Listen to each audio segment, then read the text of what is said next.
the characteristic of the people who have Mahayana potential. Cái đó là một cái tiêu chuẩn những người mà có căn cơ đại thừa. Okay? They are more patient, họ biết đợi. Because the first time you learn Mahayana, lần đầu tiên quý vị học đại thừa đó, quý vị sẽ bỏ chạy. You will run away because you will say it takes too long. Cái này nó lâu quá. It's too vast, nó rộng quá. Okay? Too hard to understand, khó hiểu quá. And what they fail to understand is what they fail to understand is part of the teaching of Mahayana is to teach you patience. Người ta không hiểu rằng á, cái dạy của đại thừa đó, trong cái phần dạy của đại thừa là dạy cái nhẫn, chứ không phải dạy cái chữ. It's not about just teaching you the words, the concepts. It's teaching you about the virtue of patience, which is a necessity for you to learn. Thành cái đó cái một trong những bài học đó, rất quan trọng của đại thừa là vừa dạy cái gì mà nó không thể nào thoát ra ngoài cái vòng của cái chữ nhẫn. Cái gì mà không có nhẫn nại cái gì học không được. So that's why the people who come to our temple, những người tới chùa chúng ta đó, the overwhelming majority of them will come once. That's about it. Đại đa số những người tới chùa chúng ta tới chùa một lần thôi, không bao giờ trở lại hết. Okay? Because the first test they endure is a test of patience. Tại cái bài học đầu tiên đó là họ dạy họ là cái thái nhẫn. Okay? If you don't wait, you're not willing to wait. Nếu quý vị không chịu đợi đó, you should leave. Nên bỏ đi, because Mahayana is not for you. You don't have the potential to learn Mahayana. Quý vị không có cái đức tính nhẫn đó, quý vị không đủ căn cơ để mà học đại thừa. So even if we try to teach you, nó không có căn cơ, nhét vào đầu nó cũng nhét không được. You cannot force it into your heads. There's nothing we can do. It's not there. Cái pháp khí nó nhỏ quá. The Dharma vessel too tiny. It cannot receive the great vehicle Dharma. Cái pháp khí nó nhỏ quá đây, cái bình nó nhỏ quá này, không thể nào chứa đựng nổi cái nước cam lồ của pháp đại thừa. Okay? So that's why it's not like we arrogant or we don't care. Thành đừng có hiểu lầm là chúng tôi là cao ngạo hoặc là ích kỷ. It's just that that's all they can handle. Thì sự thật họ chỉ có được chừng đó thôi. Okay. All right, and you look at that, you see that the Mahayana potential, there aren't a lot of people who have such potential. Quý vị nhìn lại xung quanh với ít người mà có cái căn cơ đại thừa. Họ tới vài lần là chịu không nổi. Okay. All right, and so going back to slide 100. If I give up and I say, why can't I find something in a dictionary explains about nomenon, phenomenon? Lúc đó thầy có thể thắc mắc như những người mà có trí thức đó. Ta hỏi tại sao không có từ điển mà giảng cái lý về sự? Tại vì rất nhiều cái pháp mà khi quý vị vào cái pháp cái giáo lý đại thừa đó thì phải hiểu cái sự và cái lý. Because when you go a little bit deeper into the Mahayana, Dharma, you need to understand the nomenon, phenomenon. Okay, that is very relevant, especially after the Arhats level. Thực ra đó, cái lý với sự là một cái quan niệm rất quan trọng. Sau khi quý vị tới A La Hán, quá A La Hán phải cần hiểu lý và sự. After you reach Arhatship, you need to understand about nomenon, phenomenon. Before that, it's not that important. Trước đó quý vị thực ra cũng không cần hiểu gì lắm. Okay? All right. Now, So the doctrine of noumenon phenomenon is beyond Shariputra's level. Thành ra cái lý về sự này thiệt ra là đối với người A-la-hán đó, họ không cần hiểu. That's why you talk to the Hinayana Arhats, the Thai people or the Sri Lankan, whoever they are, and they reach Arhatship. You ask them phenomenon, they have no clue. Thì thật những cái người mà A-la-hán hỏi về lý với sự họ không hiểu đâu. Okay, that's why there's very little explanation about noumenon, phenomenon. Thì nói dông dài như vậy để giảng nghĩa cho quý vị biết tại sao ít người giảng về lý về sự. That's why very few teachers explain about noumenon, phenomenon for that reason. Okay, either they don't understand or the audience is not relevant. Cái lý về sự này ít người giảng tại vì thứ nhất, nhiều khi người ta không đủ căn cơ mà hiểu về lý về sự. Nếu như tại vì cái người nghe không đủ căn cơ mà nói lý về sự làm cái gì. Okay. But so why do we explain it to you? Là sao mình giảng làm cái gì? Not because I understand noumenon, phenomenon, không phải là tại vì thầy hiểu lý về sự. Nor is it because you are able to understand noumenon, phenomenon, hoặc là tại vì quý vị hiểu lý về sự. Okay. It's because it's planted seeds in all of us. Từ đó là trồng cái chủng tử cho quý vị. Just because you do not understand noumenon, phenomenon doesn't mean we have to wait. Mặc dù quý vị chưa hiểu, không có nghĩa phải đợi. Phải trồng cái chủng tử trước. This is about Mahayana. You need to plant the seeds right now. So that, why do you want to plant the seeds right now? Ta phải trồng chủng tử ngay bây giờ. Khi mình chưa hiểu, phải trồng trước rồi. Why is that? Yes, sir. Sooner you plant the seeds, sooner you bear fruit. Càng trồng càng sớm thì nó càng mọc ra càng sớm. Is that true?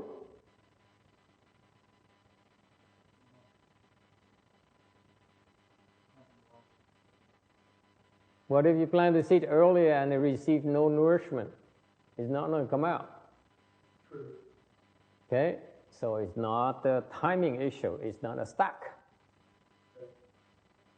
Thì tại sao phải trồng bây giờ? Yes. This is what Mahayana is about. Đại thừa nó như vậy. Yes.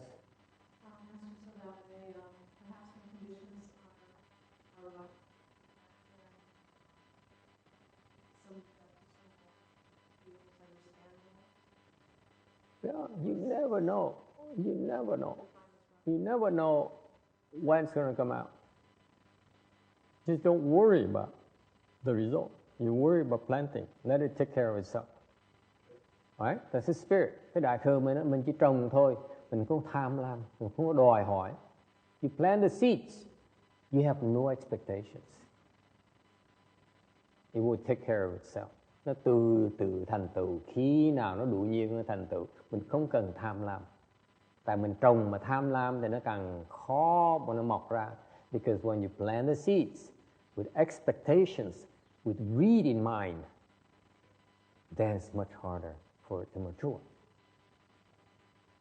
Okay? What's another reason? Lý do khác là cái gì?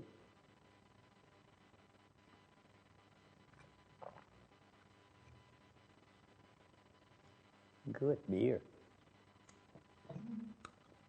Yes? 好啤酒啊！谢谢你。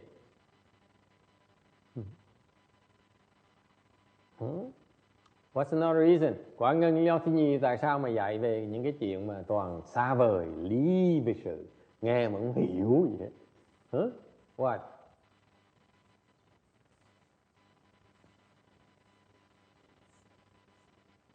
Yes? Thầy đang vuốt dâu. Nhớ? Kim Điền cười mà méo mặt cười không nổi luôn nữa. Thầy lắm chuyện quá đi. Tại đời xưa con có biết đời xưa mấy ông lão mà khoe với nhau đó, khoe xong rồi vuốt râu cười. Rồi là tôi biết mà ông không biết được. Nhớ? Why?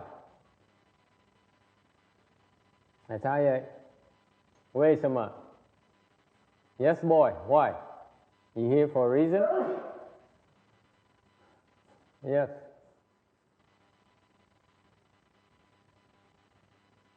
Come on. It's so obvious, isn't it?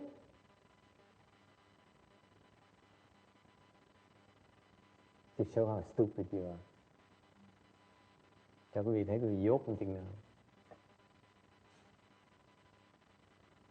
Don't be so proud of yourself. Cứ tưởng mình giỏi. The problem Hinayana people, they understand everything they learn. Cái bên nguyên thủy đó là giảng tới đâu học trò hiểu tới nấy. Bởi vậy nó ngạo. That's why they're arrogant, because they understand everything they learn. Therefore they think they know more than the next person.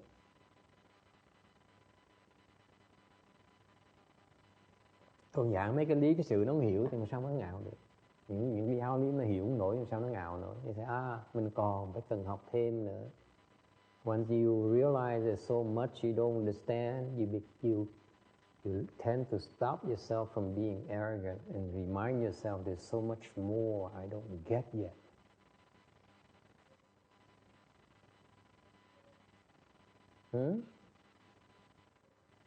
Okay. So it's teaching of humility. Nó dạy cái khiêm tốn. It's real. You yourself cannot comprehend it. Chính cái gì nghe mà không hiểu nổi.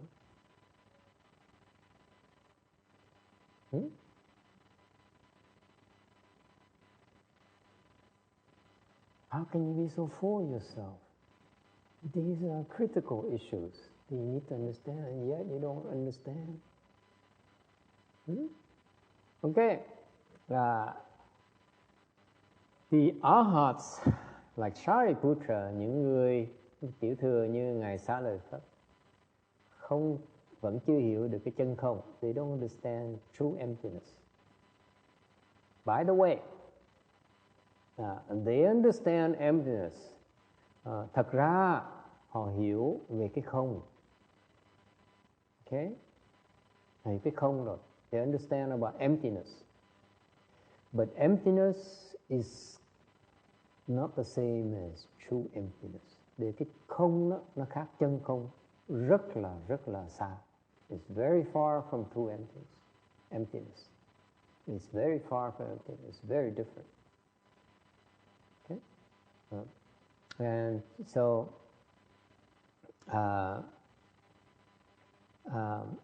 so by this even that small sutra, thành cái kinh này nó ngắn như vậy, thì nó có những cái giáo lý mà nó giúp cho những người vừa nguyên thủy dẫn tới con đường đại thừa. So Heart Sutra, even though it's very short, very concise, but then it contains the teachings to the seats for you to go to small vehicle and go beyond the small vehicle to the large vehicle.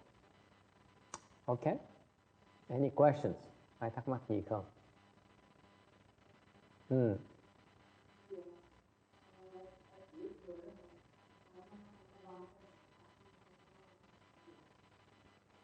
Question is, how come Hinayana doesn't have one yin bodhisattva or Maitreya bodhisattva?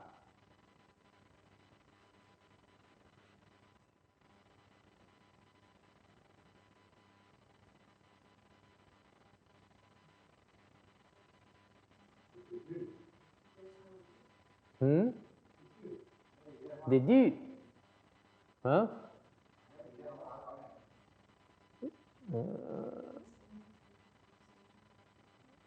Yeah. Did you? Do they or don't they? They do.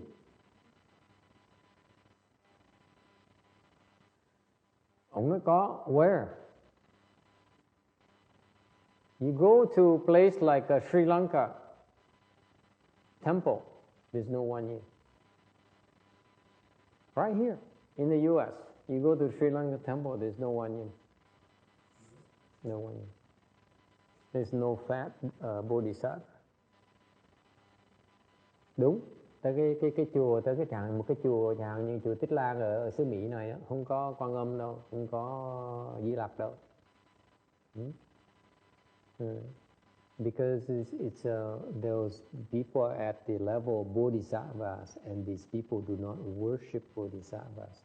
Tại vì những ngài Quan Âm với ngài Di Lặc là hạng Bồ Tát, thành ra cái pháp họ là pháp họ không có sùng bái những cái Bồ Tát, chỉ sùng bái A La Hán với Chit Chi Phật, Bích Chi Phật thôi. They only worship the Arhats, the Pratyeka Buddhas and the Buddha. That's it. Chỉ sùng bái A La Hán, Bích Chi Phật và Phật, không có sùng bái ai khác nữa. In fact, thật ra quite a few of them do not believe that bodhisattvas exist. Rất nhiều người họ không tin rằng có Bồ Tát. They don't. They say, for example, they say the sixth patriarch. No such a person. Nói chẳng hạn như ngài Lục Tổ là không có. You know that? They don't believe the sixth patriarch. Họ không tin có Lục Tổ. Yes. Do they believe in Amitabha Buddha? Có tin có Phật A Di Đà nữa không? Không có. The Vietnamese women says no. Okay.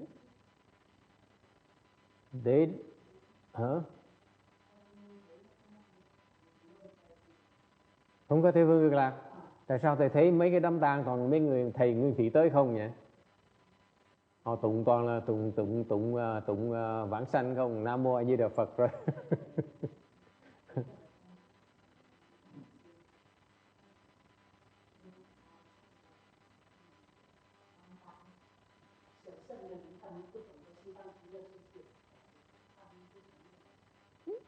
可是为什么很多出家人到那个 funeral home 是宾馆都是小乘的和尚？ rất nhiều người thầy hòa thượng tọa mà khi tới cái nhà hoàng á là mặc áo tiểu thừa. Mà nếu không tin Phật A Di Đà, tại sao mình tới lúc mình tới mấy nhà hoàng toàn là niệm tụng Phật A Di Đà hoàng vãng sanh không, đúng không? Bất cứ nhà hoàng nào mình tới đó đều là có tụng kinh A Di Đà rồi xong rồi tụng niệm Phật hết, đúng không? Họ tới làm cái gì nếu họ không tin? They don't believe it. Because there's no such a teaching in the Pali store about Amitabha Buddha. Tại vì trong cái tạng Pali đó không có kinh A Di Đà, không có kinh Tịnh Độ.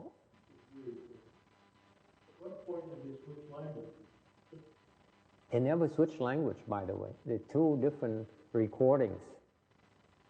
They record in certain areas in Pali, in certain areas in India with Sanskrit. And they never merged.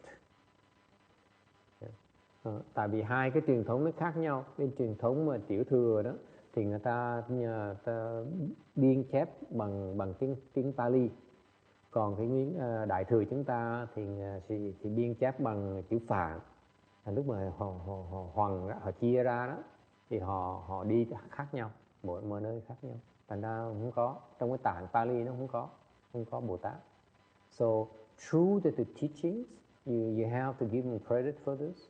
The truth of the teachings, since there's no bodhisattva teachings, they don't believe in it. Tại vì theo cái tạng Pali đó họ không có bàn về cái pháp Bồ Tát, thành họ không tin có Bồ Tát. Thành những cái người phải tôn trọng những cái người đó, tại họ theo những lời Phật dạy rất kỹ càng, tại họ không có đi ngoài cái giáo lý đó. So they don't go outside of the Pali teachings. That's why. Thành họ coi bên đại thừa chúng ta là thiệt sự là tà đạo, tại vì không có trong kinh họ không có bàn những cái pháp này. Because you cannot blame and fault them for looking at Mahayana as deviant, because in their sutra store there's no such dharma. Okay? Vì vậy, therein lies the problem in Buddhism. Cái đó là một cái vấn đề lớn lao, khó khăn lớn lao Phật giáo chúng ta. Tại sao như vậy? Vì cái tinh thần đó những người đó rất khó mà chuyển họ quay hướng về đại thừa. Because that particular issue It's very hard to turn these people towards the big vehicle. Very, very difficult. Because it's so narrow. Tại cái vì nghĩ cái tâm mà nó cứng dễ sợ, nó rất là eo hẹp. Thành ra không chịu chấp nhận những cái gì khác. They're not open to anything outside of the teachings. Okay, it's very, very difficult issue. Nó rất là khó mà giải quyết. Vấn đề rất lớn trong Phật giáo. This is one of the biggest problems in Buddhism, by the way, that these people who are misinformed and they refuse to accept. That's the worst kind of problem. Cái vấn đề nó rất là khó giải quyết trong Phật giáo chúng ta. Okay.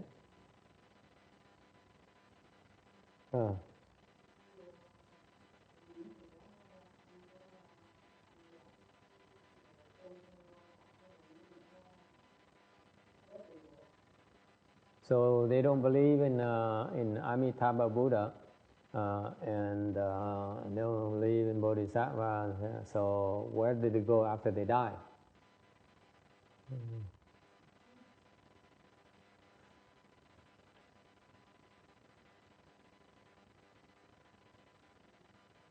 As usual. Huh?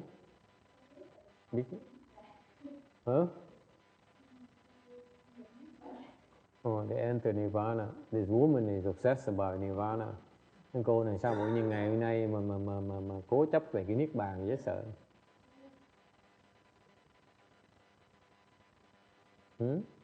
Where did they go?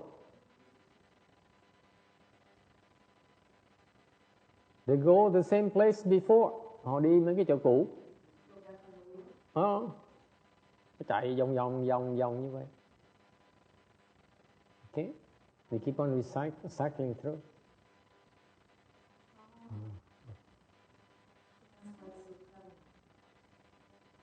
And that's very bad news. Nó rất là cái chuyện rất là tệ hại. Tại sao như vậy?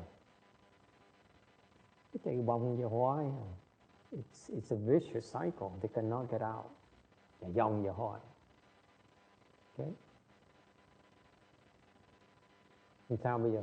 What are you going to do?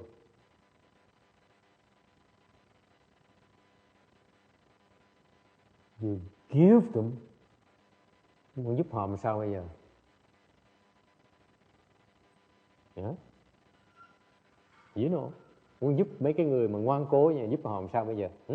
Giờ họ nhất là họ không tin mình. They don't believe us. Okay? They say you are deviant. Họ nói ông là tà. Okay?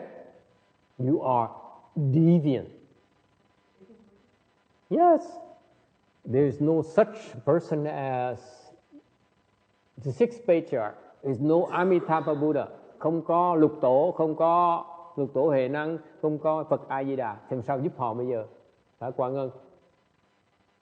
Ngân, sao con cứu họ bây giờ? How are you going to save them? Nó kẹt như vậy đó. Nói họ không tin.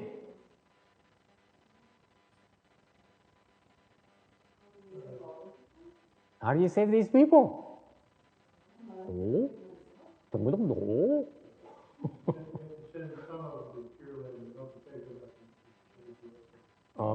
This man has a perfect solution. Cái ông già lẩm cẩm này, ông có một cái giải đáp rất là vẹn toàn. Ông nói sao? Ông nói gửi tụi nó đi. Lộn xộn như hết.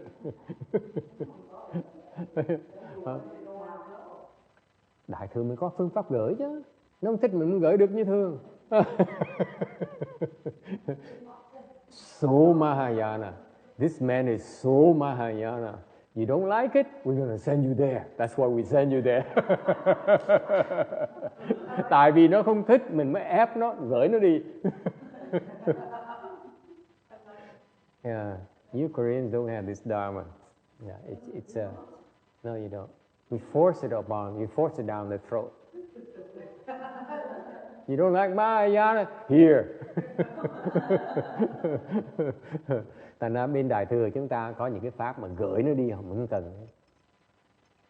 cần đồng ý mình gửi nó luôn. So if they don't like it, we should send them to the Pure Land. And let them talk to Amitabha Buddha. They're going to see, you are Amitabha Buddha? Oh! Khi mình gửi nó qua bên kia rồi, cái ông Đa La Hán, ủa, thế là ai vậy đó, lấy để. Kỷ niệm có thích không? Nó ghét mình cũng kệ, mình gửi nó gì. And that's the ultimate punishment. Nó là trừng trị cho nó nhớ đời đời kiếp kiếp. They will never forget you.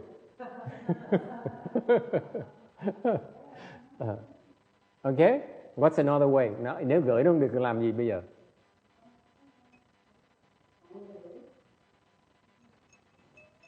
Send them up.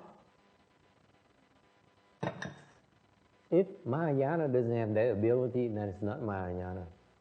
Cả những người nói làm sao Đại Thừa có pháp như vậy được, thầy nói nếu Đại Thừa cũng có pháp như vậy thì không thể nào gọi là pháp Đại Thừa. Dễ sợ không? Cái Đại Thừa mình không có cái gì mà không có hết. Why is it? In Mahayana, there is no such a thing that it doesn't exist. Kim Điền rung người khoái chí vậy sao? Điền xuống lấy để. Okay. What's another way? Cách sao? Bây giờ mình gửi được làm sao bây giờ? If you cannot send them up, what are you going to do? Plant the seeds. Okay. Trồng chứng từ Đại Thừa cho họ. Right? You plant the Mahayana seeds with them. How? Sao trồng bây giờ? Họ nói đâu có được.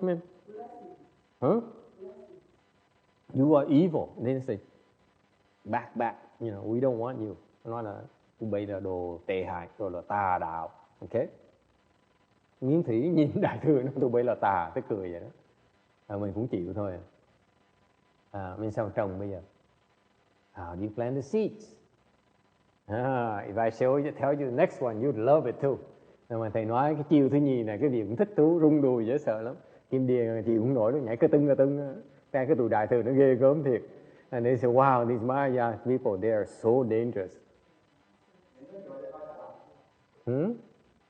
Gần trúng. They say, open the temple to let them see the Buddha spirits, bound the Buddha spirits. Let's close. Yes.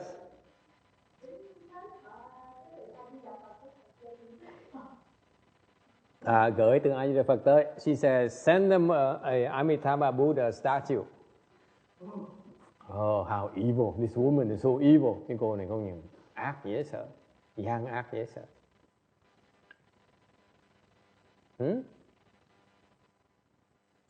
How? What?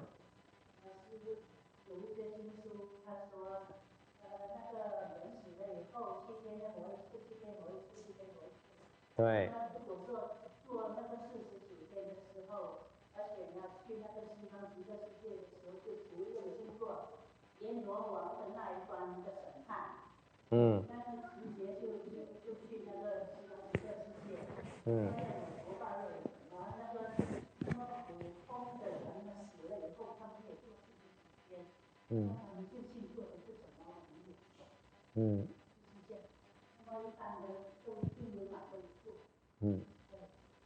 Tuệ, okay.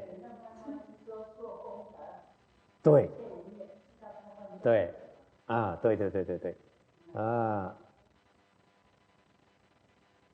This lifetime they don't believe you. Okay? Cái kiếp này nó không tin mình. Nhất định nó không tin mình. Tại sao này? Cái thành kiến mà nặng quá. Nó không tin. Okay? Có những cái nghiệp nó nặng quá. Okay? So what you do is you make them owe you. Bắt nó nợ mình. You like that, huh? Yeah, let them cheat you. Để nó gạt mình. They owe you big time. They have to come and find you and then pay you back. Nó nợ mình, nó phải kiếm mình, nó trả lại. Nó khiếp như vậy. Cái gì mà nợ được cái gì phải kiếm người ta mà trả, không khách nào mà chạy được hết. If they owe you, they have to look for you and pay you back. They cannot run away. This is contrary to worldly beliefs. They think that, I cheat you out of your money. I go take your money and put in my bank account. I move to somewhere else. Okay, you cannot find me. I'm safe. In Buddhism, there's no such a thing. Something cause and effect.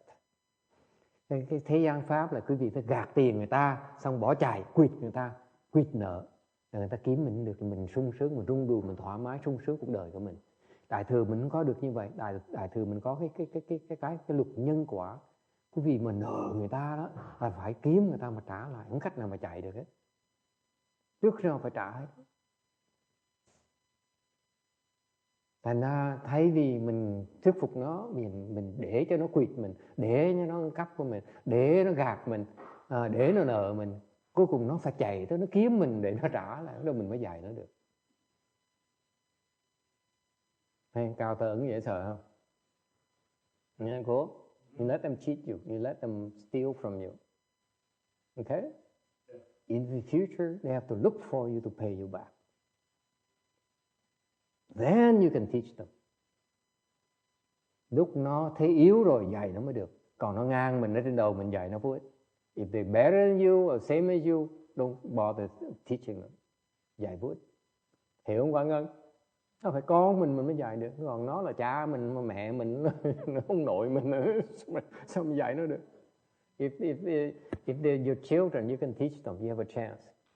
If they're your spouse or your mom or your grandmom, forget it. They're not going to listen. Phải anh Kim Điên? Cười. What? See? Thành tiếng Việt mình gọi là tướng kế, tựu kế đó.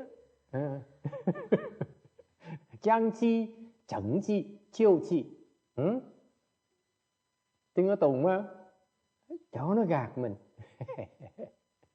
Mà nó gạt càng lớn cho mình càng mừng như thế. So if the more they cheat you, the more money they take from you, the more stuff they take from you, the quicker they'll submit to you.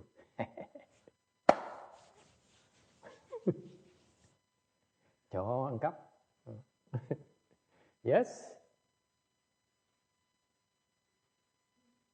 You don't appreciate these rules. Yeah. Some people falling asleep. Okay, never mind. Where are we? How come we always get sidetracked every single Sunday afternoon? Okay? All right, 101, tấm 101. So now the Buddha explains, goes into the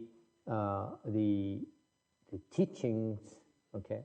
Form does not differ from emptiness.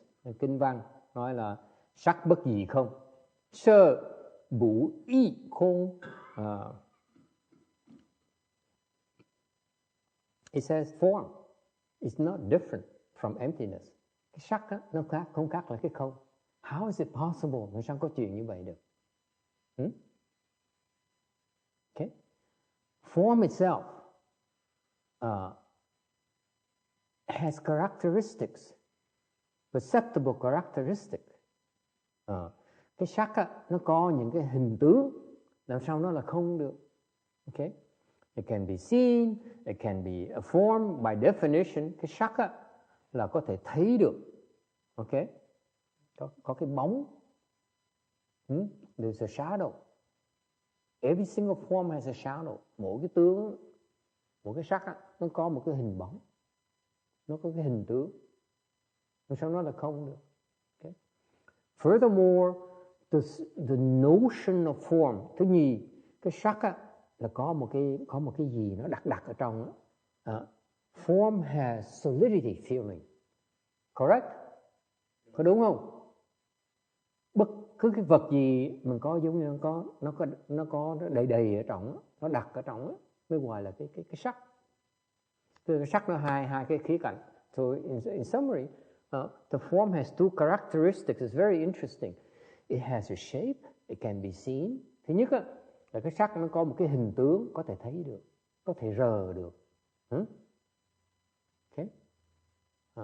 So it has a form, has a shape. And then it has a sense of solidity.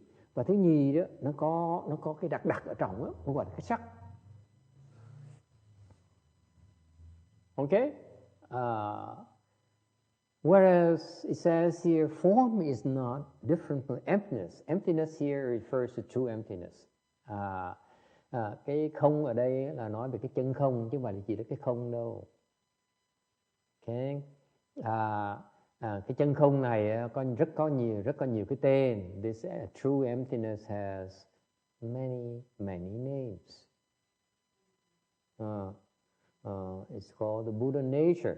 Cái chân không này gọi là cái Phật tánh của quý vị.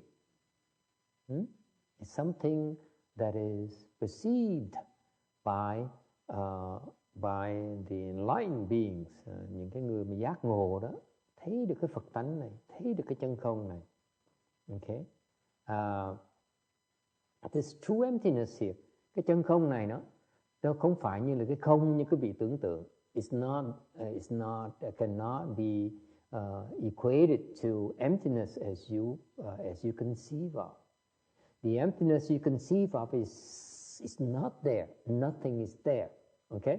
Tại cái không mà quý vị hiểu đó, cái chữ không quý vị hiểu thông thường người tài gia hiểu đó, không này là không có gì ở trong đó, không thấy gì hết đó, mới gọi là cái không. Cái chân không nó không phải như vậy. True emptiness is not like that at all. Okay? So far so good? You got it, right? Vì hiểu đúng không? Okay, good. If you understand that, kudos to you.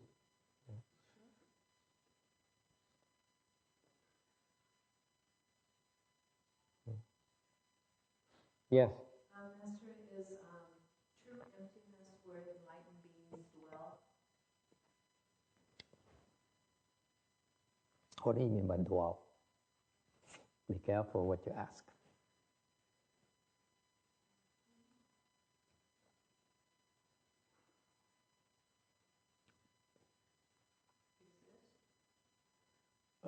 Don't go there, because what you want to understand at this stage, at your stage, is to understand. You need to understand the concept of true emptiness is something that enlightened beings has experienced and you have not.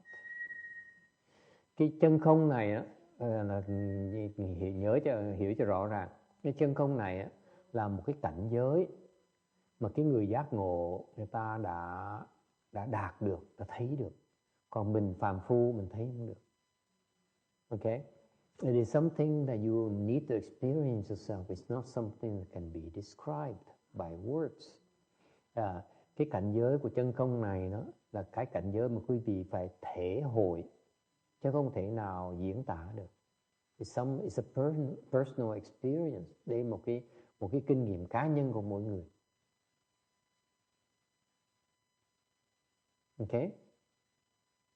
And it takes a certain kind of people to be able to experience it.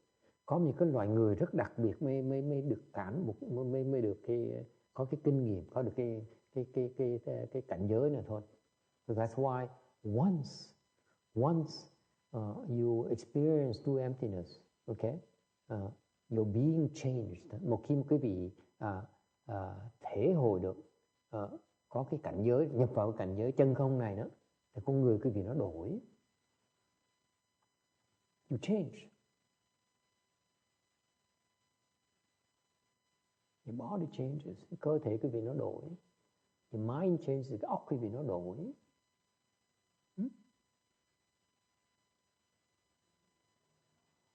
And the other, then you're able, something also happened, chuyện khác nó xảy ra nữa.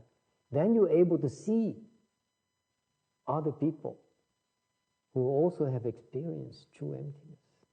Lúc đó quý vị có thể thấy được những cái người khác mà cũng đã chứng đắc được cái chân không đó. Hai người thấy nhau được. They can see each other. Is that clear? Chuyện rất là quan trọng. This is a very important concept. Cái người mà thấy được cái chân không, người ta nhìn được nhau. They can recognize each other. Okay? We cannot recognize them. Chúng ta thấy họ không được. but they can recognize each other.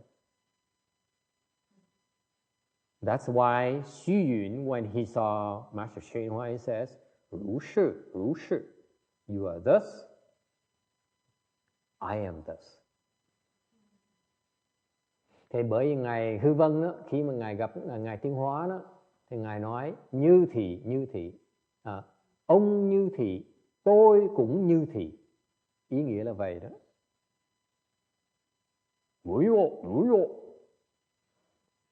I think in make believe Korean,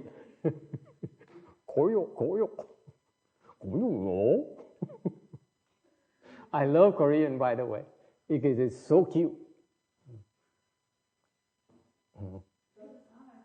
That's not Korean. She makes fun of my Korean now.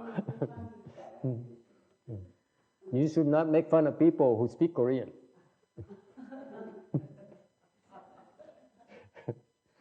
Okay, so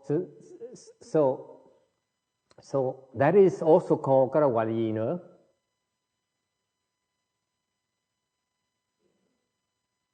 Tâm ấn. It's called mind to mind seal. Mind to mind seal. Đó gọi là tâm ấn. Thì Ngài Hư Vân truyền cái tâm ấn cho Ngài Tiên Hóa. Lúc đó, that's what happened is when Master Hsien Yun saw Venerable Hsien Hua, he says, he transmitted the mind to mind seal to him, which certified Master Hsien Hua to be enlightened. Lúc đó Ngài Tiên Hóa được chứng nhận là đã giác ngộ. Tuyệt vời không? And that's why he travels long distance to get there. Bởi Ngài Tiên Hóa phải tới đó, đi xa tới, lần đồ đi xa, lần đồ đường dài rồi tới đó được chứng nhận, được xác nhận là đã giác ngộ rồi. Well, he knew he was enlightened already, but he went there to receive certification. He knew that he was supposed to get there to meet. Yes. Okay. Vui không? Rất là cố. Mặc dù mình giác ngộ rồi, nhưng đều mình phải gặp ông thầy để ông thầy cũng xác nhận cho mình. Cái đặc biệt ở Đại Thừa mình vậy, mình tự biết mình đã giác ngộ rồi. Because every single person who's enlightened, they know. She knows. Một cái người mà đã giác ngộ rồi là biết mình giác ngộ. At that point in time, lúc mà mình giác ngộ đó là biết mình giác ngộ. They know they're enlightened. Yes, sir.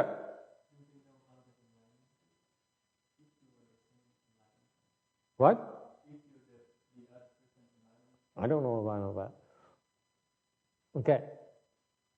Thì thành ra cái bên Đại Thừa mình khi cái vị giác ngộ là cái vị biết mình giác ngộ, nhưng đều cái pháp Đại Thừa là khi mình giác ngộ rồi á, ok, mình phải đi kiếm ông thầy để mà ông thầy xác nhận mình giác ngộ. Đó là bắt buộc. So what happened in Mahayana is very interesting. Once you are enlightened, you are supposed to go seek a teacher who will certify you. That's a proper protocol. Okay?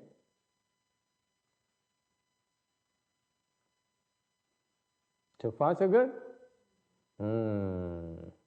All right. And the question you asked about is, how they can recognize different levels? Of course they don't. Nhận được cái trình độ người ta, nó sao biết được? Cái người thấp làm sao nhận được cái người cao hơn mình được? If you are lower level enlightenment, you cannot recognize a higher level. You only recognize their enlightenment. That's about it. You cannot see what they are. Mình chỉ nhận được người ta là giác ngộ thôi. Mình biết trình độ người ta, tại người ta cao hơn mình. You can tell that they're higher than you because when you look at them, you can't tell where they are. Khi mình trình độ giác ngộ mình thua người ta đó, mình nhìn người ta mình thấy không được. Người ta thấy mình được, mình thấy người ta không được. They can see you, but you cannot see them. Còn Ngân, sao có chuyện thi kể nghe.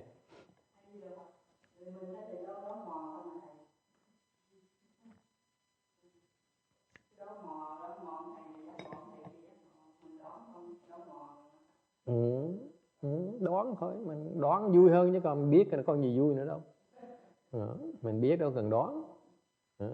He says, we only guess who's enlightened, who's not. I said, that's more fun that way. When you know already, it takes all the guesswork out of takes all the fun out of guesswork. Okay, anything else? Ai thắc mắc gì khác không? Alright. Thành quý vị nào ngày hôm nay quý vị biết cái quan niệm tâm ấn là vì vậy. That's why there's something called mind to mind seal for that reason. Okay. Là cái tấm ấn này là chỉ hai người với nhau. So what happened? The mind to mind seal is only two people. Chỉ hai người với nhau thôi nghe. It's not meant to say, hey, boys and girls, tomorrow I will do a mind to mind seal for Kim Điền. Thầy nói ngày thầy tuyên bố ngày hôm sau, ngày mai quý vị nghe chứ, ngày mai thầy sẽ truyền cái tâm ấn cho cô Kim Điền. So come and have your picture taken with cô Kim Điền afterwards. Anh tới để chụp hình với cô Kim Điền. Okay? Hả? Nó là chi là con? Nghe không rõ. Cô xin thầy nói. Cô này cay đắng nghẹn ngào cái chuyện mà thầy chụp hình cổ xong thầy để trên internet, ai cũng biết mặt cổ hết đó. Yeah, she's very bitter about it. Yeah. You take my picture and you post it on the internet, so now everyone knows me. Phải nói là cái chụp hình như là cái cô hình của cái cô người Tàu chứ đâu phải cô nào đâu. I said her picture is a picture of a Chinese woman.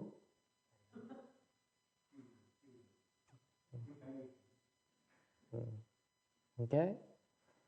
All right. Thành quý vị thấy thầy nói những cái chuyện này, thấy nói chuyện hơi khô hài một tí, nhưng nói cho quý vị biết á, để nhận ra cái chân với là cái giả.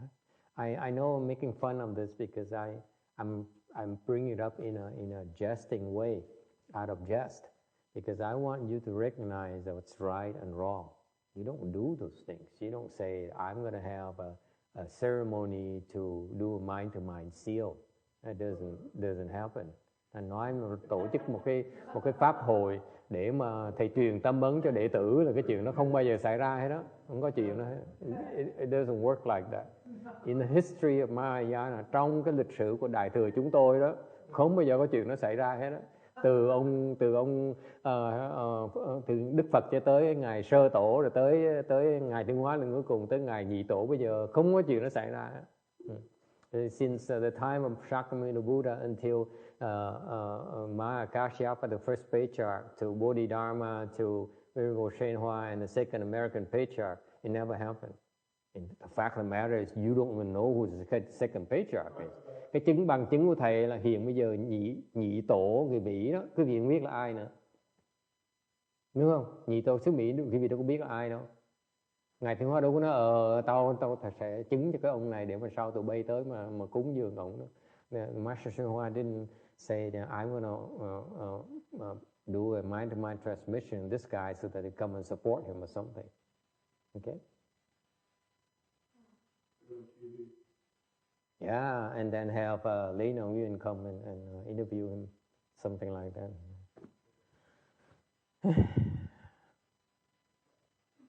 Yes, sir. We're trying to put this together.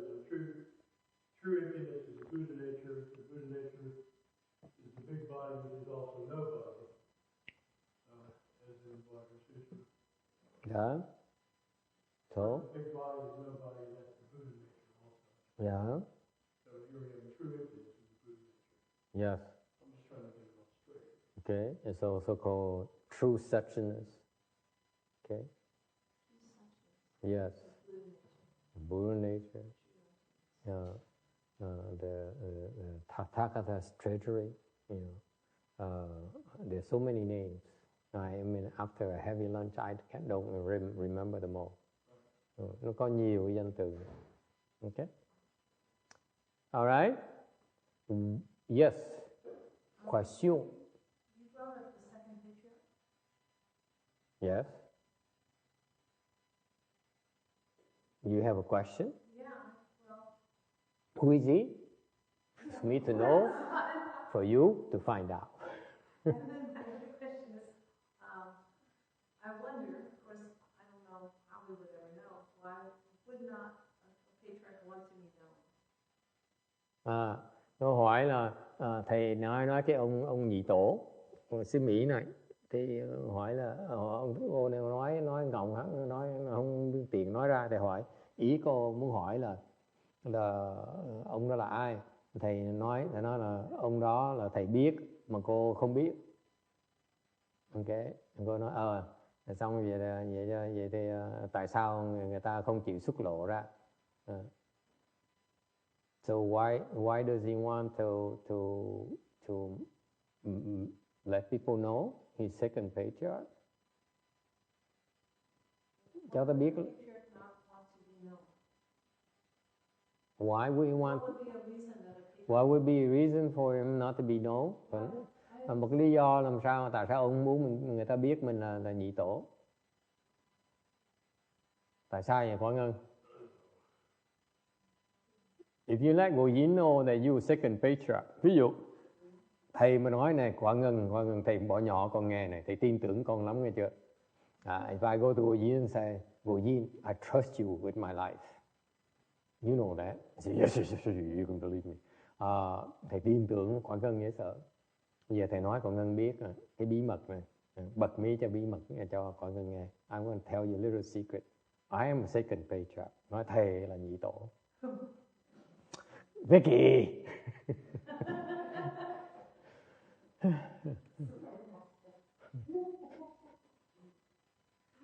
What do you think is going to happen? Cái gì nghĩ chuyện gì sẽ xảy ra? I tell Ngồi Dính, don't tell anyone. Thằng nói Quảng Ngân con đừng nói ai nghe chứ. Bấm con bấm. She would text her mom right away. Quảng Ngân này cô nói, con hứa với thầy con nói ai hết, con chỉ text người ta thôi. Ngồi Dính says, I promise you I won't tell anyone. I will text people only.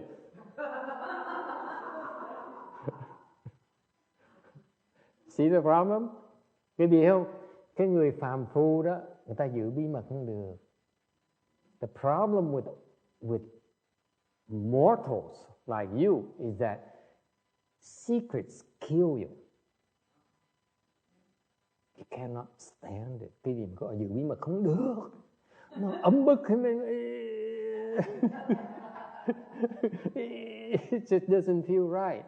Nó nào đúng sao á. Mình không thể nào yên tâm được. You see? So that's a problem. That's why đừng tell anyone. Bởi tốt hơn đừng nói ai biết hết á. Nhất là đừng nói Quảng Ngân biết. So don't tell Ngồi Dính. Because Ngồi Dính will not tell you directly. Cô Quảng Ngân cô không nói thẳng đâu. She says, second patriarch, come to Blue Mountain. Cô Quảng Ngân nói là cái việc muốn gặp ông nhị tổ hả? Tôi không biết ông ở đâu nghe. Đều tôi nghĩ khoảng Chủ nhật là ông ở đằng Lưu Sơn Tự đó. Rồi xong, bữa tới Chủ nhật xong tới, ông nào vậy ông nào? Còn người nói, tuần sau tới lại đi. Ngồi Dính then people say, I came to Blue Mountain Temple on that Sunday, but I don't see any second patriarch. Then Ngồi Dính, you know what she's going to say? Come again next Sunday. Cứ nói hoài tới hoài, cái riết cuối cùng có một bữa đó có mình ông thầy đó ở mình ở tại chùa thôi. Alright, does it help? Chuyện người ta làm đôi thắc mắc của hoài. If he doesn't want people to know, he has good reasons.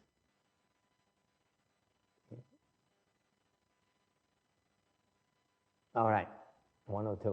Mình nói chuyện thầm phào, nói chuyện nhị tổ mới đem nói chuyện như mình biết vậy đó. It's funny how we talk about second patriarch as if we know what we're talking about. 102, 102. Form does not differ from emptiness. Trong kinh nói tiếp là sắc bất gì không. Sao? Okay. We explained this statement. Cái câu này nghĩa là sao? Does not differ, bất gì nghĩa là sao? Nghĩa là Không có nghĩa là nó giống nhau nha. It doesn't mean it's the same thing. It's not. It doesn't mean it's the same. Không có nghĩa là giống. It only means that form and emptiness are not different. Chỉ nói có nghĩa nó là sắc với không á, nó không có khác. Okay? What does it mean? What mean is not different? Không khác nghĩa là sao? It's because form is contained in emptiness. Tại sao nó không khác? Không khác nhau. Không khác nhau tại vì cái sắc á, cái hình tướng mình á, nó nằm ở trong cái không. Form is contained in emptiness. And conversely, emptiness is contained within form. Ngược lại, cái không á, nó ở trong cái sắc. Okay? And that's why emptiness is not different from form. Vì vậy mới nói tiếp, kinh mới nói tiếp là không nó bất dị sắc. So what is the bottom line? Nghĩa là sao? They have the same substance. Nói cách khác, nó cùng một cái thể. Now there's another concept called substance. Bây giờ tới cái quan niệm là cái thể. You see? Cái đại thừa. You see, it used to bother me the heck out of me for a long time. Cái này nó thầy bực mình về chuyện này dễ sợ. Tôi không hiểu được, đọc không hiểu được. Thể là cái gì? What is the substance? Okay?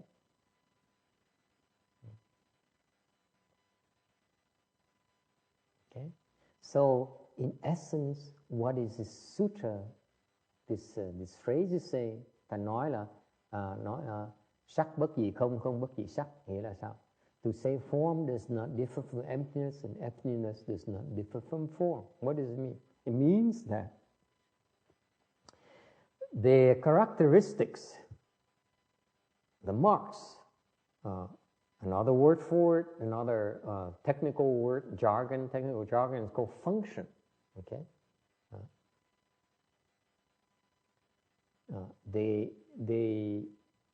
have different characteristics, but this is of the same thing. Nói cách khác là cái biểu tướng cái tướng nó thì nó khác, nhưng đều nó chỉ là một thứ thôi. Ví dụ, for example, can you give me an example of something has different characteristics but it's the same thing? Quý vị có thể cho thầy những ví dụ nó cùng một thứ mà nó khác cái hình tướng khác nhau. For example, ví dụ, don't look at me with a blank stare like that. Đừng có nhìn thầy một cách lờ đờ như vậy. For example, ví dụ,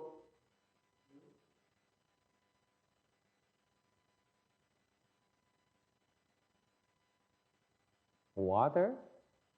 What about it?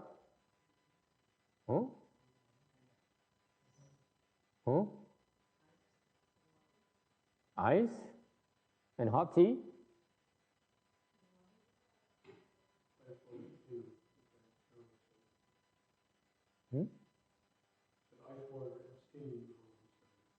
Saying or what? What is that thing?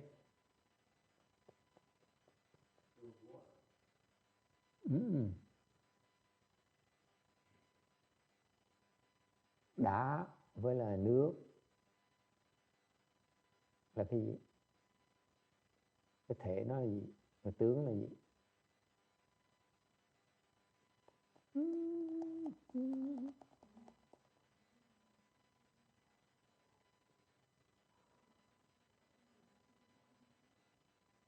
What is it?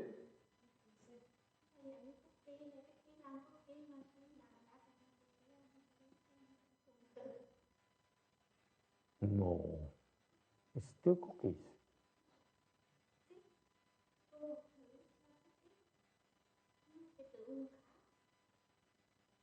I don't like it.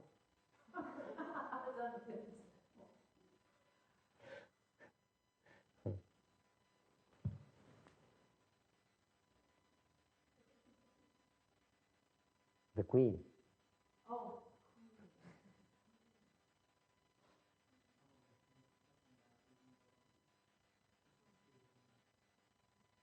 Bàn tay nó có mặt với Nó trái, nó có mặt thôi, nó cũng là bằng tay thôi. Cái này chỉ là bằng tay thôi. Okay? Your hand has a face up and face down. It's still the hand. Cái vị nhìn đây vẫn là bằng tay, nhìn thế này cũng là bằng tay, như đầu tướng nó khác. You may look at it as a face down, whatever, it's still the hand. You flip it over, it's still the hand, even though it looks different. Nó khác hẳn nhau. It's two different things when you look at it. But it's the same hand. Nó chỉ là một cái tay, bằng tay thôi. Is that clear? You have to give very precise example.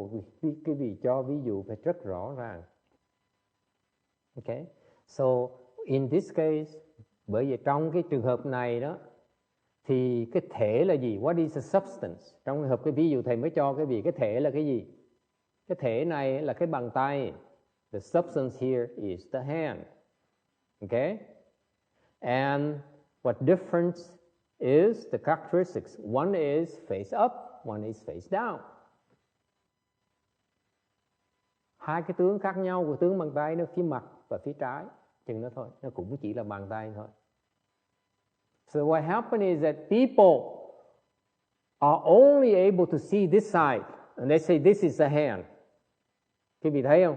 Quý vị cái thực tế con người và cuộc đời mình vậy đó. Một quý vị nhiều khi có nhiều người, thầy cho cái ví dụ thôi đó, người ta chỉ thấy được cái phía này thôi. Thành ta nghĩ bằng tay chỉ là như vậy thôi. On the other hand, there's some people on the other side says, no, the hand looks very different. Looks quite different. It's not the way to describe it. Cái người nhìn phía bên kia thì không đồng ý, nó là cái này không có bằng tay, nó rõ ràng tôi thấy trước mắt tôi mà, nó khác. You see that? Còn hai bên, the two people are argue. Hai bên không đồng ý với nhau. Mà thiệt ra họ quên là cái này chỉ là bằng tay, hai cái mặt khác nhau thôi. Is that clear?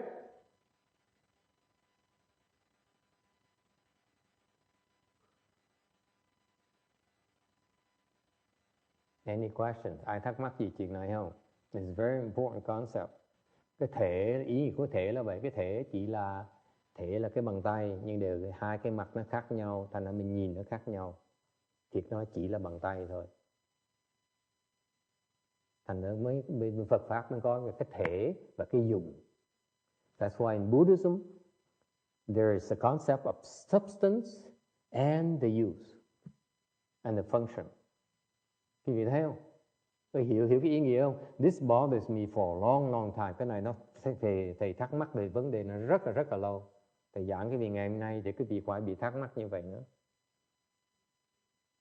Because you go and ask the next teacher and say, Master, please explain to me what difference between substance and function. Tôi hỏi ông thầy, bạch thầy dạy cho con, giảng cho con biết cái thể và cái dụng là nghĩa là gì. I will tell you, most of these people don't know how to explain it to you. Thầy nói, đại đa số giảng nghĩa cái gì cũng được đâu. Giảng nghĩa mấy cái ông A-la-hán họ giảng gì cũng được đâu. You ask to a Hinayana teacher, they cannot understand this. Substance and function. Cái thể và cái dụng. Nghĩa là sao?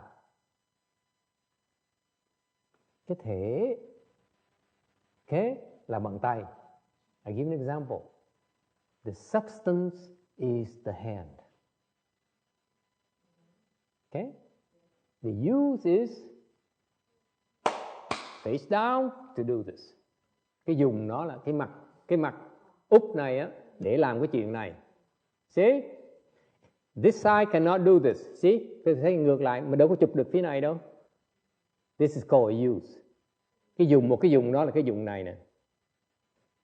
Cái thể bằng tay như để cái dùng đầu tiên là cái dùng này. So the substance is the hand, but the first use, the first function is this face down, palm down, so that you can grab things. Cái dùng đầu tiên nó là mình chụp bằng tay này, cái dùng đầu tiên hết là cái mặt úp này để mình chụp được. So far so good. Second function is what? Dùng thứ nhì là sao? Is this part? Phía trên để làm cái gì? I don't know what, I never use this upper part. Thầy không biết dùng phía trên làm gì hết. Huh? I don't know how to explain the use. I don't know how to explain what to do with this, the other face. Huh? I'm embarrassed. Thầy thành thú thật cái vị thầy đó mắc cỡ tí, không biết cái dụng cái gì là dụng gì hết. You see that? Or hoặc là đánh. Ouch!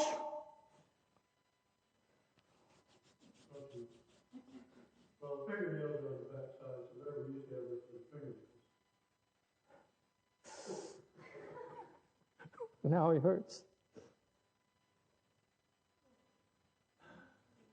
That's the heat of the moment. Hăng máu á. Cái tượng tay mình cứng hơn gỗ. I thought my hand is harder than the wood. Okay, so you see the use? You see thấy hai cái dụng nó khác nhau. So that's the use. Thành cái vị thấy đó là gọi là cái diệu dụng. The Mahayana so-called wonderful function. Tại vì cái này nó có cái huyền diệu cái dụng của nó. Cái này có huyền diệu cái dụng của nó. See? Nhiều khi mình cần cái này, nhiều khi mình cần cái này. Mới gọi là cái diệu dụng. Isn't it beautiful? Nhiều dụng. Substance is T, then dụng. Okay? That's the two concepts very important. Okay? So far so good? And that's what makes it so wonderful. Bởi vậy nó thấy nó tuyệt vời. Và quý vị biết không? Did you know? When you say emptiness does not differ from form, form does not differ from emptiness. Quý vị nhớ là cái câu văn là sao? Kinh là sao? Sắc bất dị không, không bất dị sắc. Nghĩa là sao?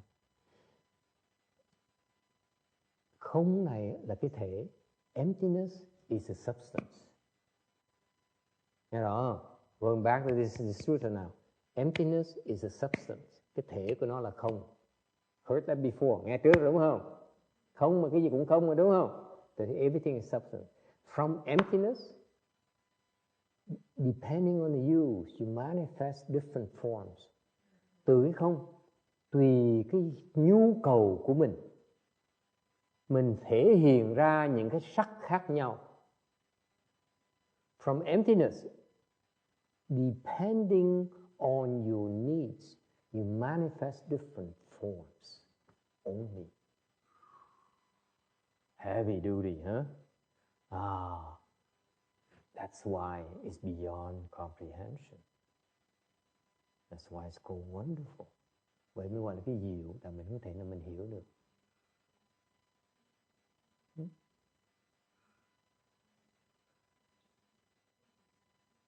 Nào, khi mà quý vị nghe cái phần này, quý vị bỗng nhiên thấy, mình thấy cô Kim Điền phải đẳng đi, mà thay vì cô suy nghĩ đó, cô nói, khi mà hiểu được mình thấy, tại sao vậy? Nó tuyệt vời quá đi. Từ cái không mình hiện ra con người, hiện ra con thú. Tuyệt vời không? Hiện ra con ma, hiện ra Bồ Tát, hiện ra Phật. Dễ sợ không? Gọi là cái dùng. Phật có dụng của Phật, xin lỗi. Bồ Tát có dùng Bồ Tát, con ma có dùng con ma, con quỷ có dùng con quỷ, con kiến có dùng con kiến, con người có dùng con người. Tất cả đây đều là sắc hết. Đúng không? Isn't it beautiful?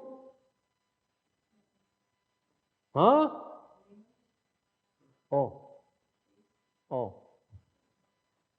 Yes, sir. Were you saying the other day that true emptiness is the same as wonderful existence? Yes. So that's how it works. From emptiness, okay, we manifest different forms. From emptiness, all of a sudden you manifest a snake. All of a sudden you manifest a man. All of a sudden you manifest a God. All of a sudden you manifest a Buddha. Depending on the use of each of these different entities, different forms. That's why we all are the same substance. Bởi vậy mới nói là chúng ta đều cùng một thể. Cái dùng nó khác nhau thôi. We have different functions, that's all. Okay? I'm here to pay back my debts to you. Ngày hôm nay Thầy có mặt ở thế gian cõi này để mà trả nợ cho quý vị. Yeah, it's true. Đó là sự thật. If I don't owe you, I'd be sipping piña colada in Cancun. Nếu mà quý vị Thầy không nợ quý vị, chắc chắn ngày hôm nay Thầy đừng uống rượu, uống bia ở Alaya ở bên Mexico rồi. Why would I be here? Ở đây làm gì? Think about it. It makes no sense. Because my function is to pay off my debts. Thành một cái dùng của Thầy là để trả cái nợ cho quý vị. Before, in prior lifetime, I stole from you. Kiếp trước Thầy đã cắp của quý vị rồi. Ngày nay Thầy phải nợ, Thầy phải tìm quý vị mà trả lại. Now I have to look for you and pay you back.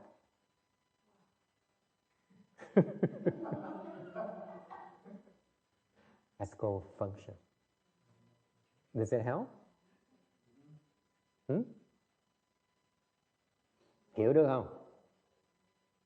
Because let me tell you, most smart monks would never have disciples. Tại tôi cam đoan cái vị, những cái vị mà hòa thượng mà hiểu có thiệt sự có trí huệ đó, không có đệ tử đâu.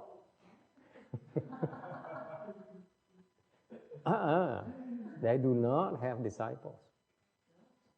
I cite many enlightened Chan masters. Thì ví dụ, rất nhiều người vị thiền sư đã giác ngộ, không có đệ tử. They don't have disciples. Không có dạy đệ tử, they don't teach disciples. Dễ sợ như vậy. Giác ngộ rồi đó nghe, không có dạy đâu. They enlightened, they don't teach. They don't open a Chan school, không có mở thiền đường đâu. Quý vị đừng có tưởng bở đâu, tưởng giác ngộ phải chạy mở thiền đường, không có đâu. The Chan enlightened masters, they don't open Chan halls. They don't take disciples, không có dạy học trò đâu. That I rest my case, that's why it goes to prove to you I owe you. Thành cho chứng minh cho vị rõ ràng Thầy đang nợ quý vị.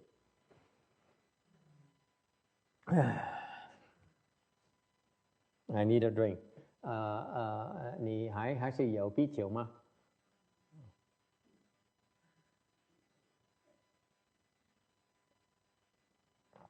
You see? Thấy cái dùng không? This is why. Bởi vì cái vị thấy không? Có chuột rồi có mèo. That's why they're rats and they're cats. And then they're dogs. Bao nhiêu rồi? Có mèo thì có chó. And they're dogs and they are people. Thấy không? Có mèo thì phải sanh ra chó. Có chó phải sanh ra người để mà hành hạ nó chứ. So that we can mistreat these beings. See? And then if there are people, then there's ISIS. It will kill you all.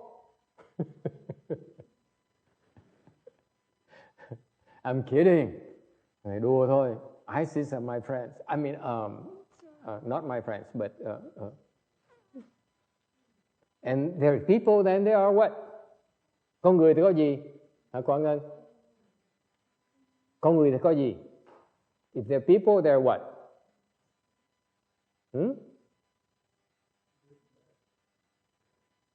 Demons. Con người thì có ma. Ma từ người nó thành. The demons come from people. Có ma mới trị được con người thôi. Okay? If the people, they need to be controlled, that's why they're demons. They invent things like computers, drugs. Thành tụi ma nó chế gì? Nó chế máy điện não, nó chế cần sa. They invented alcohol, chế ra rượu. They invented tobacco, chế ra thuốc lá, addictive things to destroy us, để mà giết hại chúng ta. Okay? And then God created women. Excuse me. No? To control men too. Okay, not funny. Okay. So far so good. Quý vị thấy tuyệt vời, thấy cái quan niệm của thể với dụng nó hay dễ sợ. Isn't it beautiful how these concepts of substance and function they relate to each other. They're interconnected. Cái thể dụng ý nghĩa chừng đó thôi à. The thể, when you talk about substance, let me summarize for you, nhắc lại quý vị. Cái thể là cái gì? Thể là cái không. The substance is emptiness. Emptiness. Emptiness. Okay?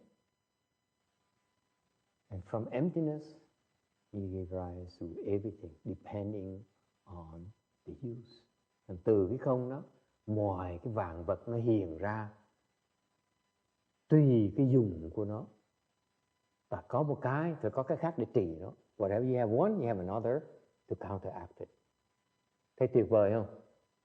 Thành ra nó cứ chồng chất nhau hoài, nó chắc chằng chỉ nhau. The beautiful thing about the function is that you have one, you need to have one to counteract it. And then you have this, you have another one to counteract it, and to counteract it. And then it's a mess. Nó phức tạp dễ sợ đó. Thành cái bên của Hoa Nghiêm, giáo lý là gọi gì? What is that called in the flower adornment, the Avatamsaka theory? It means that trùng duyên khởi. It means that condition arising layer after layer after layer after layer. Okay? It's not something to be understand. Cái vị không cần hiểu, chỉ biết cái quan niệm đại khái. You don't need to be aware of this general concept. Thể với dùng thôi. About the substance and the function. Any questions? Ai thắc mắc gì không?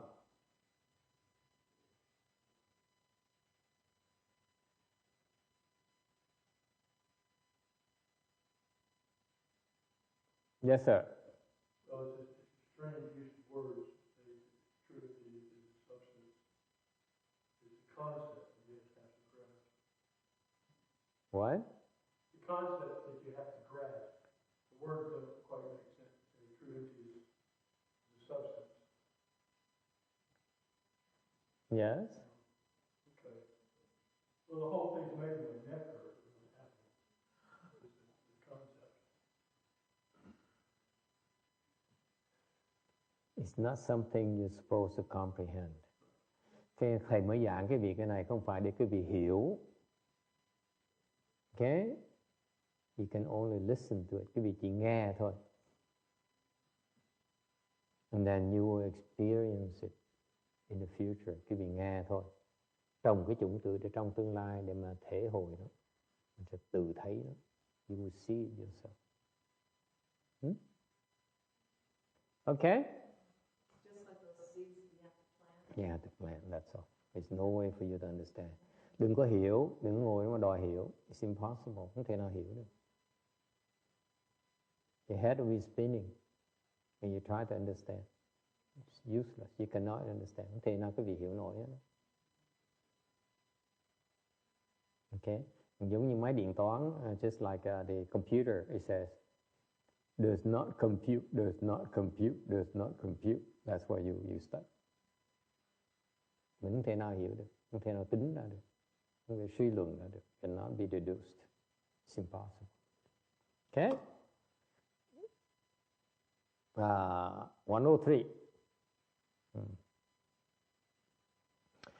So I give an example. Take a person has form, như con người. Tôi cho ví dụ con người nó có một cái sắc. And if you overize the body, it goes back to emptiness. Mà bắn tan nó thì nó nát hết, nó trở về lại không. Does it mean emptiness appear all of a sudden at a time? Vậy có nghĩa là bụng như cái cơ thể mình có này, nó nổ tan một cái, bụng nó biến thành không, bụng đó không nó hiện ra. No, actually it means that emptiness only it's there already. Thì ra cái không với lại cái sắc nó cũng là một cái thôi. Okay. Cái duyên nó chuyển thành cái sắc nó thành không. nó chỉ là một thôi. So they all the same substance. Okay? So far so good? It's not a good example. The way I give you an example earlier is much better, because this is written about a year ago. I improve with age. I explain differently every year. Okay? So this is not a good example, but anyway, that was good last year. This year is not good enough. Năm ngoái tôi soạn cái này thì cái này nó có lý. Năm nay nhìn lại thấy nó thấy nó được, không được cái khéo léo, không được cái tế nhị. Okay? Any questions? Chẳng lý lúc này mà quý vị mà nghe cái này là người nó nóng hổi á. If you got to this point, you should be all hot. Why? Because you can't take it, you can't stand it. It's so difficult. Khó hiểu quá. Or you fall asleep, hoặc là ngủ gà ngủ gật. 104, cái tấm 104. Now comes the concept of condition. Bây giờ tới cái quan niệm là cái duyên. What is duyên? What is condition? Duyên, condition dharma, arising from conditions. A reason from conditions. Nói cái duyên là gì? Cái duyên á, là nó khởi, duyên khởi. Duyên khởi là sao? What is a reason for conditions?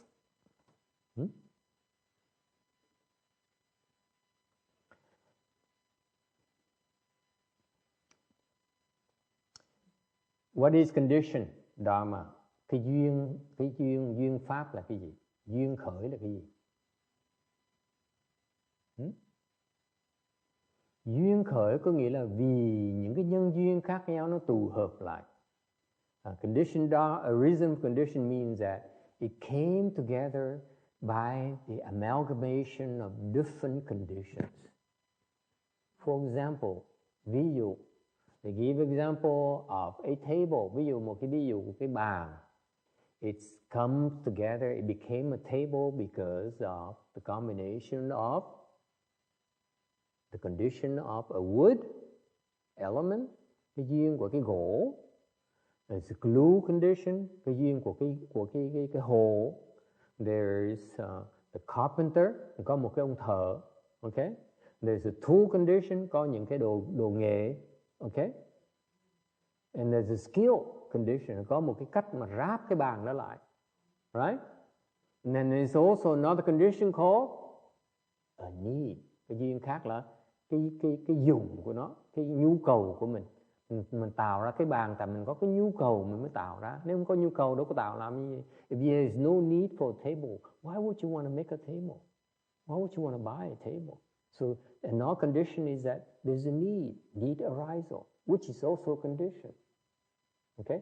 But then you look at it, rồi quý vị thấy những cái duyên nó như vậy đó, rồi quý vị nhìn lại những cái một thành phần. Then you look at every single of these elements, the wood, the hammer, the glue, and the saw, and the drawing, and so on. Each one of them is also an amalgamation of conditions.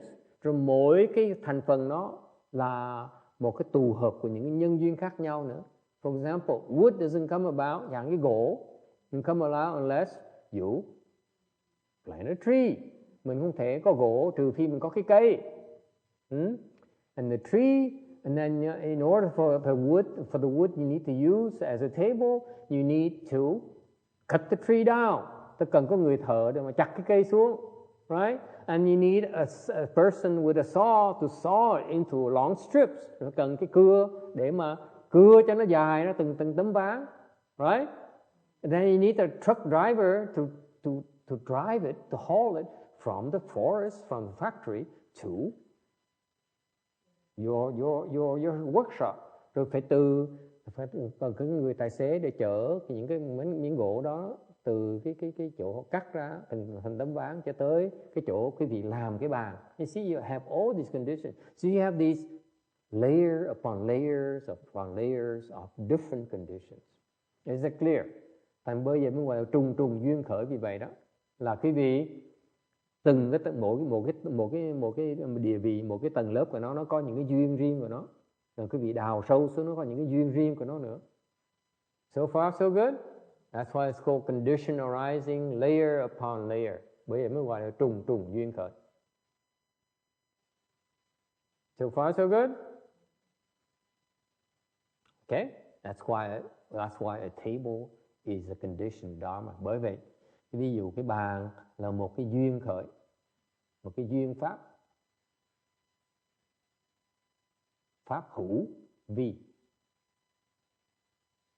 Okay, conditioned dharma. Okay.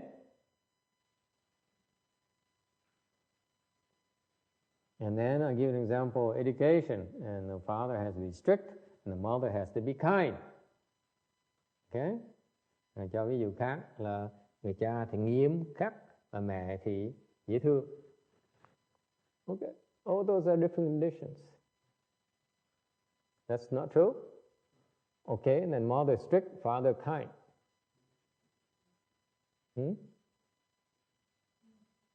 So far so good? So have these different conditions because of a need. Có những cái duyên khác nhau tại vì có cái nhu cầu như vậy. Muốn dạy con cái phải có cương và có nhu. And that's why you have the father and mother, different elements, different aspects, because for education to be effective, you need to have both sides, both the harshness, the sternness, and the gentleness. Yes? Okay. Is everyone awake? Có ai còn tỉnh không? Okay. So what is it? Thành cái duyên cái pháp hữu vi là gì?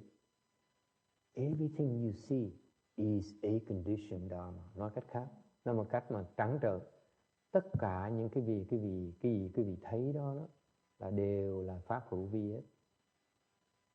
Everything around you, tất cả cái vị, everything.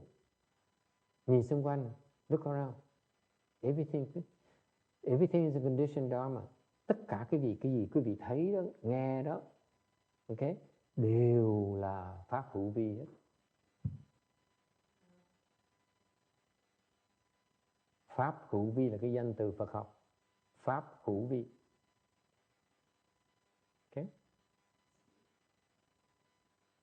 So far so good. In other words, nói cách khác, they came from emptiness. Xuất gốc là từ cái không. Vì cái nhân duyên tại nó hiện ra như vậy. Came from emptiness because of causative condition. It manifests itself like that. That's all. Cái này Đức Phật mới thấy được. Only the Buddha can see this.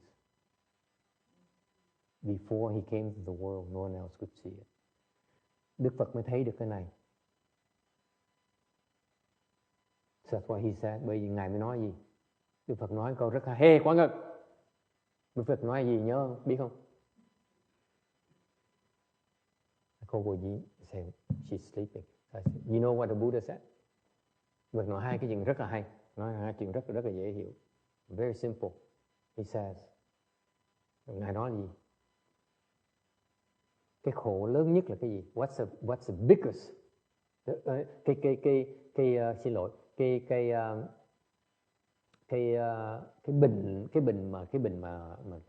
bệnh mà nặng nhất là bệnh gì? What's the biggest illness?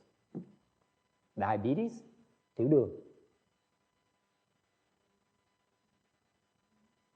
Tiểu đường bệnh lớn nhất không? What is the biggest illness? Cái bệnh nguy hiểm nhất là cái gì? Sao mà?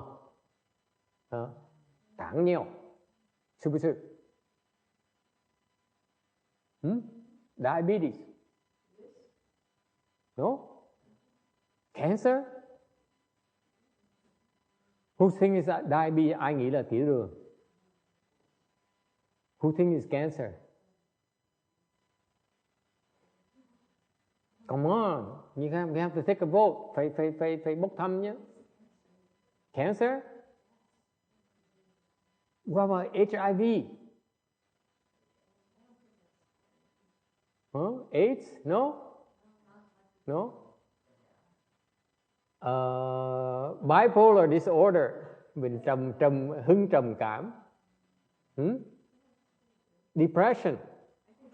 Terrible. Depression is the worst thing.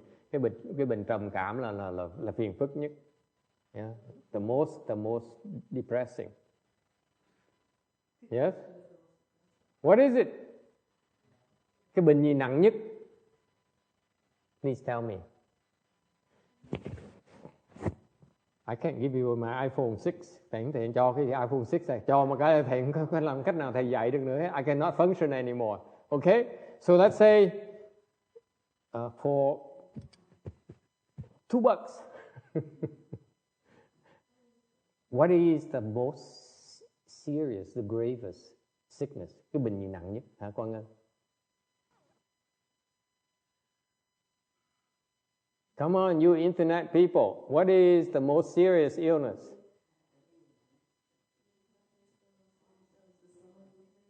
I'm getting bored. The people present here, they have no clues. They all gave me this blank stare. Ai còn mắt ngơ ngác hết, như nai vàng vậy đó.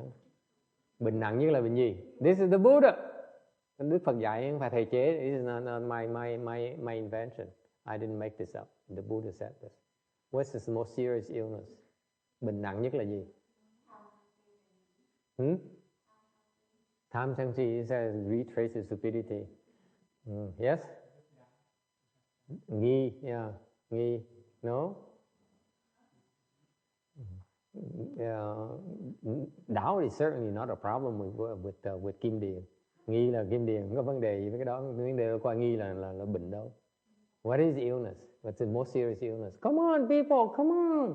Time is running out. Sắp hết thời giờ rồi. Hả? Sao mất? Sao mới chấn? Vô y chân. Depression? We just said it. Trầm cảm. No. Depression. No, it's not. Attachment chấp trước. Cô hiền nhẫn. Cô này chuyên môn hỏi những cô hóc búa. Thầy hỏi mấy cái này cứng họng. Nhớ. Cô này chuyên môn lên hỏi cô. Hỏi là cái công thiền giác cứng họng. Sao? Chuyên môn hỏi những người hỏi người ta trả lời cũng được. Yes? Si mê. She says coup de foudre. Hoặc là mê gái. Mê gái. It says falling in love with a woman. That's the worst kind of illness. She said falling in love with a man is the worst kind of illness. There you go. Hoặc là cái cô này cô còn ngân si mê chồng cổ. Bệnh nặng nhất. This is the worst kind of illness to her. She's crazy about her husband. Come on, you don't know. Cái gì không biết hả? You guys don't know that. Cái gì? You investigate mind now so long yet you don't know. Cái gì nghiên cứu Phật giáo bao lâu nhưng vẫn chưa hiểu nhé. Shame on you. Shame on you. Shame on you. Phân biệt. No. You give up? Chị thua chưa? You want to give up? Huh? Would you like to know? Thế thì muốn biết, okay? How badly you want to know? Yeah. Come on, people. I need incentives. Why is it? Have you ever thought? Why is it I have to give up prizes, money prizes when you don't give me anything? Cái gì quý vị nghĩ tại sao thầy phải treo giải thưởng tiền bạc hoài mà quý vị không bay ai treo giải thưởng tiền bạc với thầy? This is not fair. Huh? Why is that? Chinese people, what is the most serious illness? Sổ chữ cha. Mấy là toàn sách vở không? No. Obstruction, what is known? Yes? You never guess. Quý vị đoán được đâu. I'm going to have to give you the answer, and then the next question, you know the answer already. Yes. Sao bên đây?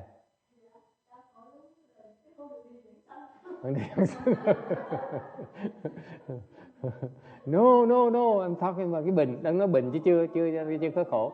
Cái bệnh, cái bệnh, I'm talking about bệnh. Bệnh tương tư. Nó.相似.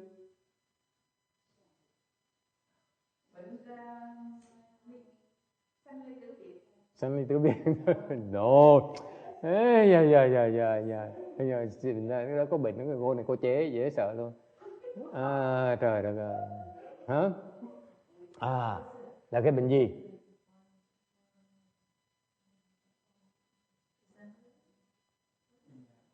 Hả? Bệnh này là cái bệnh đổi.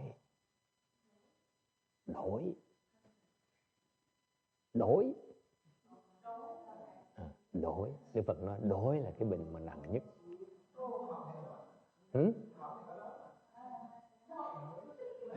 Sao không nhớ? Thằng vô duyên lãng xẹt. Ta nói rồi mà không nhớ. Đói. Hunger. No, hunger. The Buddha says, I don't understand. Đức Phật chỉ nói cái bệnh mà nặng nhất là bệnh đói. Tại vì ngày nào mình cũng bệnh đó hết. Khi vị còn sống, quý vị sẽ bị đói. As long as you are alive, you are hungry. You cannot get rid of it. Quý vị không cách nào mà chữa nó được hết đó. Cái ung thư mình chữa còn được. Cancer, you have a chance to cure it. Okay? HIV, in the future you'll be able to cure. Trong tương lai mình chữa tất cả những loại bệnh hết đó. With the genome thing, eventually you'll be able to cure so many illnesses. Cái khoa học bây giờ nó chữa rất đủ cái loại bệnh hết đó. There's one illness they can never ever cure is hunger. Không bao giờ chữa cái bệnh mà đói được hết. Không bao giờ. Yes or no? Yes. That's why they say food is medicine. That's right. The Chinese say food is medicine. Bây giờ người Hoa mới nói cái ẩm thực á, là thuốc. So far so good. Okay. What is the worst form of suffering? Bởi vì cái khổ mà nặng nhất là cái gì?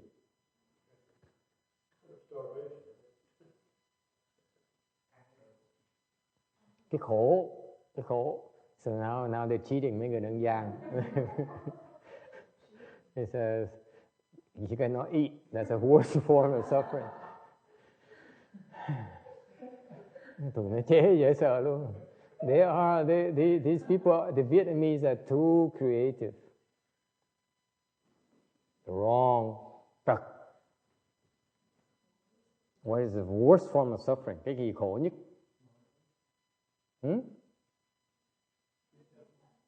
Chết đói, died of hunger. They're so uncreative. Yes.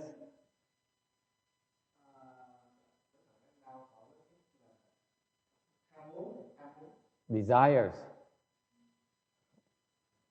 Ham muốn.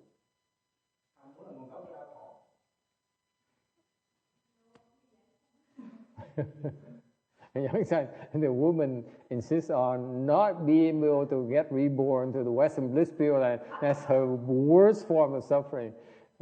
Nói mà thầy nghe thấy nghẹn ngào luôn.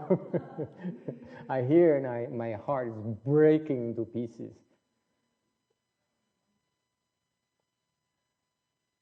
Nhưng đều có những người ngoại đạo ta đâu có tin bản sanh, thành người ta đâu có qua cái đó là cái khổ lớn nhất đâu. I said it's not true. It doesn't apply to the externalists who do not believe, especially the Hinayana, who do not believe in rebirth. It's not true. Người nguyên thủy đâu qua cái đó là cái khổ đâu. See? Có đại thừa mới là cái khổ. Only for the Mahayana people, not Hinayana. Khổ lớn nhất là cái gì? Kim Điền biết rồi đó. Mắt lờ đờ. Yeah. What is the worst kind of suffering? Đức Phật dạy sao? Khổ lớn nhất là cái gì? Nhìn hay vậy, sợ nói mà cái gì nghe, cái gì sẽ bật ngửa ra luôn. Yeah? Not getting what you want.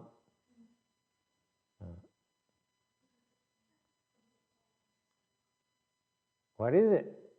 Come on, you have to know this. Cái này phải biết. Xong I feel so bad. Xong rồi cái bị dốt quá. Thấy thất vọng dễ sợ. I feel so bad now.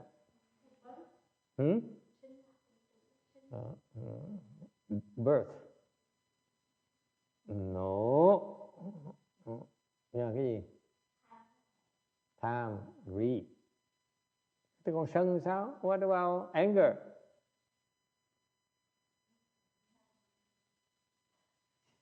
Phải không?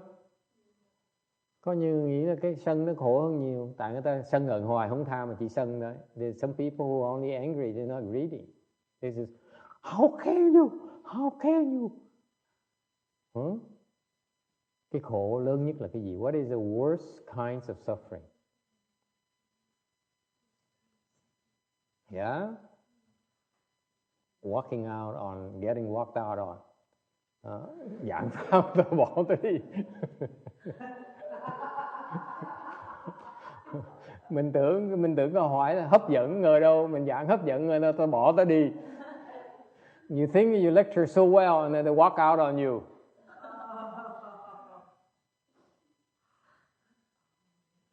Up until yesterday say, oh, you are my master.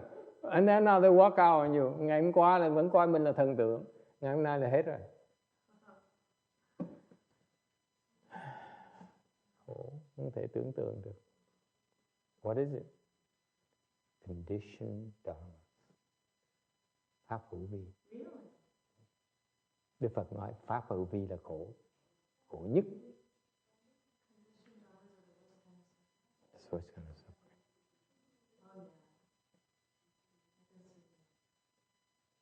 Nói cái khác là gì?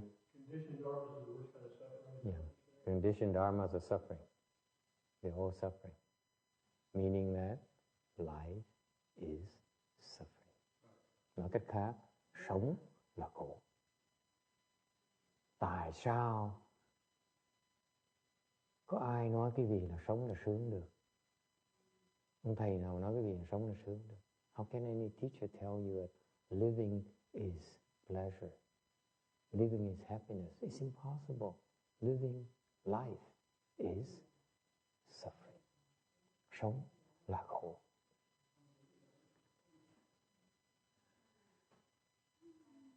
Dễ sợ không?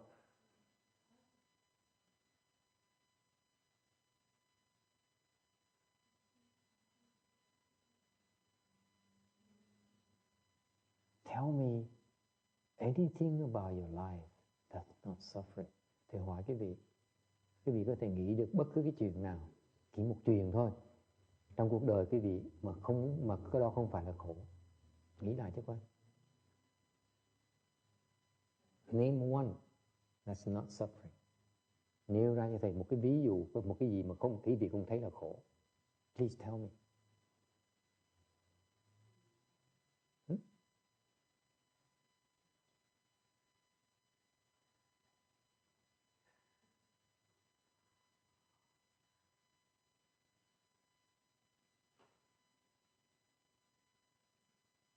You don't know? Gặp được pháp giảng sanh. He says, encountering the rebirth dharma. Không phải là khổ. It's not suffering. Is it? But what makes you think gonna be attain rebirth?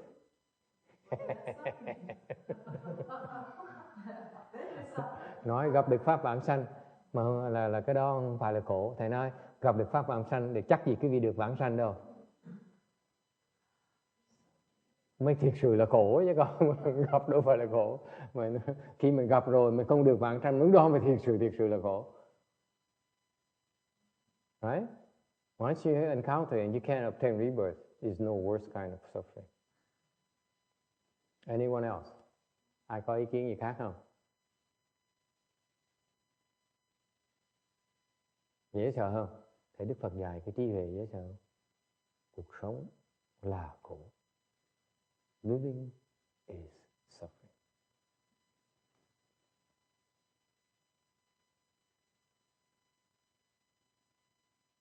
Khi vì nhìn mỗi người đó, you looking at a person who's suffering, nhìn mỗi người đó là mỗi người đang khổ.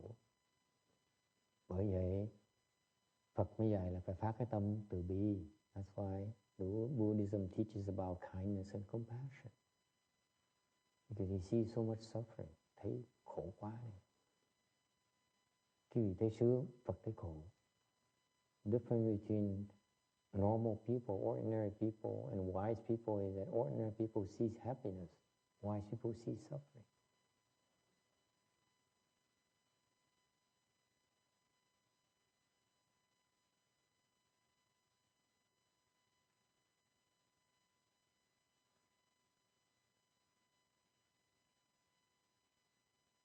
Okay?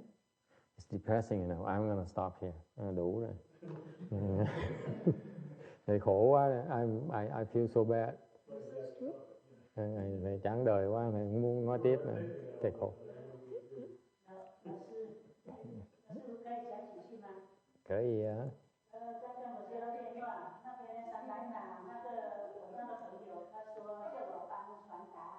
感谢老师对他们的帮忙，还有他们说要讲哪一天到我庙里来，那我就说不然就29号我们做到备唱，他说不行，那么下来一周的星期天可以吗？可以啊，可以。那他问我们念什么经，我就说念那个阿弥陀经，我们老人家要念阿弥陀经。那么他说那阿弥陀经从哪里可以得到？ 我说我们庙里也都是我们自己庙里的，是这样，可能他们19号要来，好好，多少人的时候，等看他们了解。好，那么他说这样子，那时候他们好像变成老师的学生了。哦，你们都没有皈依，是佛的弟子就好了。对啊，对，可是算是我的徒弟，也只可是算是我的徒弟。She says that the lady who we went over to do the ceremony, the Universal Door chapter Saturday, they call and they say thank us, and they said they're very happy and they like to visit the temple. So apparently the people who went, they did a very good job. They created a very positive impression. Nói cách khác, những cái người đó, cái bà mà cái thứ bảy mà những người trong chùa mà đi ra làm cử hành cái lễ phổ môn á, làm cái tùng cái phẩm phổ môn Quán Thế Âm Bồ Tát đó, ở đằng Santa Ana, ta gọi ta cảm ơn, ta nói là ta rất biết ơn, là họ muốn tới viếng thăm chùa, muốn học hỏi thêm. Thầy nói là những cái người mà ngày thứ bảy đi đó, thứ bảy vừa rồi mà đi đó, ngày hôm qua đi đó, là họ tạo một cái ấn tượng rất là tốt cho những cái người đó. Okay. So the people who went there yesterday created a very positive impression with them. So it's a good thing. It's a good job. All those people. Ngày hôm qua mà những người đi đó, thầy có lời khen. It's very good. That's why now you know why you had gelato last night. Vì cứ biết tại sao tối hôm qua thầy cho ăn kem rồi đó. It's not a coincidence. Không phải là chuyện ngẫu nhiên đâu. Okay. So very good. So thank you. Thôi, we do the rebirth transference. Mình hồi hướng công đức, giúp vãng sanh và cụ vãng sanh. Good job. All you Chinese and Vietnamese people. That you feel obligated to. You are in big trouble. Just imagine that you're in China, in the midst of the Chanqi there, and your doctor supporter or lawyer supporter or patron calls and said, "My daughter is sick with COVID-19. I don't know what to do. My wife is worried sick." Huh? What are you going to do?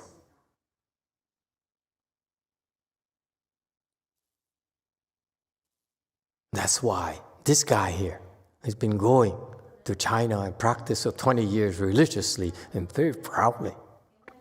He's a very devoted Chan practitioner. 20 years.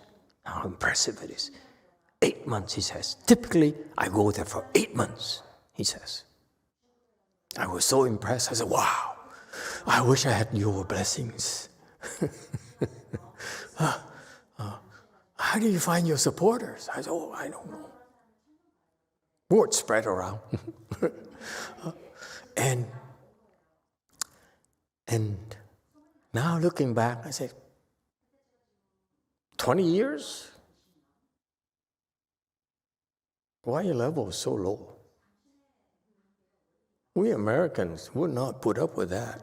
If I'm an American supporter, if I'm an American doctor who supports your Chan practice, I demand results. You know what I mean? Which brings up another anecdote. There's a Chinese Chan master who practiced very seriously, very vigorously.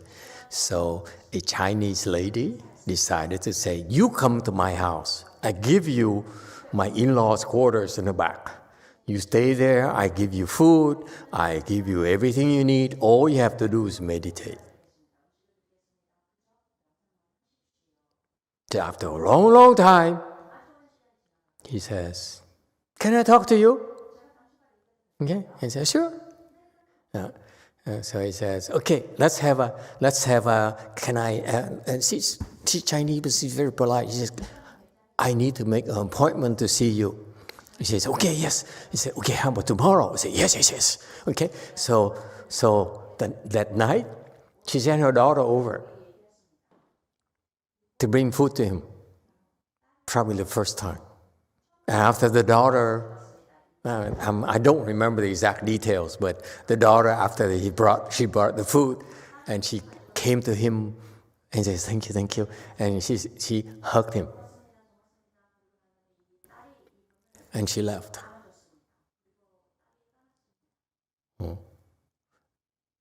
And so the next day, the lady came to see him, and they said, so what do you think? What have you learned? All these past 10 years I've been supporting your practice. He says, well, I'm not sure what I learned. But last night, when your daughter came and gave me the food, brought me the food, and he ate dinner. You realize that? Anyway. You practice meditation, you don't need to eat dinner. What are you talking about? Well, anyway, it's just me. I just have no directions, and that's why they like Master Shehan says, you make a step forward and you take 2 steps back. Okay. So anyway, so he says, your daughter gave me food, and then she gave me a hug. He says, and he says, it's as for me, it's as if nothing happened. She looked at him and said, I've been supporting you for 10 years, that's all you got?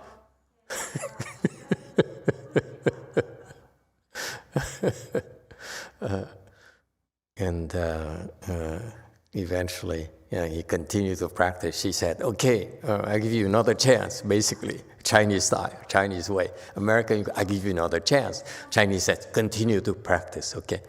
And then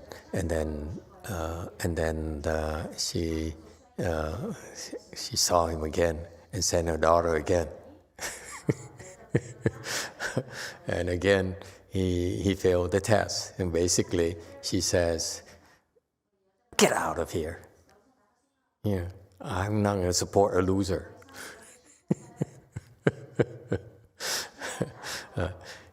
So my point is that, especially in America, when people support you, you need to show some results. Okay, and so that's why I have this guy here after 20 years, and the Chinese nowadays in the Dharma ending age, the Dharma protectors just are so happy to hear that you are cultivating. Okay, you're devoting your life to cultivation. They don't even ask for results. Okay, But anyway, 20 years of support, and he really got so little to show for, which is pitiful. So my point here is that you can grind it out, but it is much more efficient to get guidance. Okay, grinding out works for a very limited number of people, superior people like Master Xu Yun, who could grind it out his entire career. Okay, that's how he got there, albeit not as high as he could have if he had some better directions. Okay. Anyway, that's why we're learning. We make sure that we learn from the great teacher. Don't waste time. I'm trying to remind you not to waste time. Listen to the lesser instructions. Master Hsuan to me is the best I've seen. Okay, in this Dharma ending age, bar none. So it may sound simple, but actually it's very, very, very good instructions. So that's why we're studying his teachings and we listen to it, and we'll plant the seeds for great enlightenment for you. Okay, I hope. Okay, so here we are continuing with from the last where we're picking it up where we left off, the last Chanchi, some sort of Indian master here who came to China to propagate the Dharma, and circumstances have made him stay in the mountains and to cultivate. That's what we have a choice to do. See, if we are cultivators and people who don't support us, Master Hsuan would say, if no one supports me, I starve to death. So be it. It's not my fault. When I cultivate, the Dharma protectors are supposed to step up. If they don't, it's their fault. It's not my fault that I die of starvation, that I die from hunger, if I die from poverty, if I die from the cold. It's your fault. You're supposed to protect us. You're supposed to support our cultivation. You don't, it's your fault. Okay? So for a person like Master Hsuan Hua, he says, okay, I die, so be it. But so that's why we have the option. We can simply go to the mountain and practice in the mountain. We don't need to pay rent. You don't need to pay for water, electricity, toilet, sewage, and so forth. Okay, so that's what this Indian monk did. He went to the mountain and practiced, and then he tamed some sort of tiger. Okay, and the wild beasts in the jungle, in the mountain. So he tamed some sort of tiger. Some tiger came and took a cane and tapped the cane on the tiger's head. There's a prior part. I read the prior part a little bit, a few slides before, and spoke Dharma for him. Can you imagine you take a stick and you point it to a tiger and tiger would not attack you? It's cool. Huh? It's impressive. I take a stick and I point it towards Xian Shun. She would run away or either attack me, you know. But the tiger, he would stand there and listen to the bull-headed guy speak something to him. Okay, it's kind of weird. It's kind of a very cool state. So you know this monk is unusual. He's no ordinary monk. If you take a cane and tap it on my head, I get very upset. Okay, so you can imagine how the tiger would feel. And then the tiger, after he listened to Dharma, he went away, never bothered him again. And he spoke Dharma for the tiger. I don't know, maybe tiger language, could be. And after that, they stopped eating people. Are we there yet? We start on slide 5. Oh, okay. Continue. 游过这么几次啊，咱们以后这个人呢，再见到这个山上的老虎啊，他也不咬人了。After a few times, when this person sees the tiger in this mountain again, it stopped biting people. 在这个山上，他住了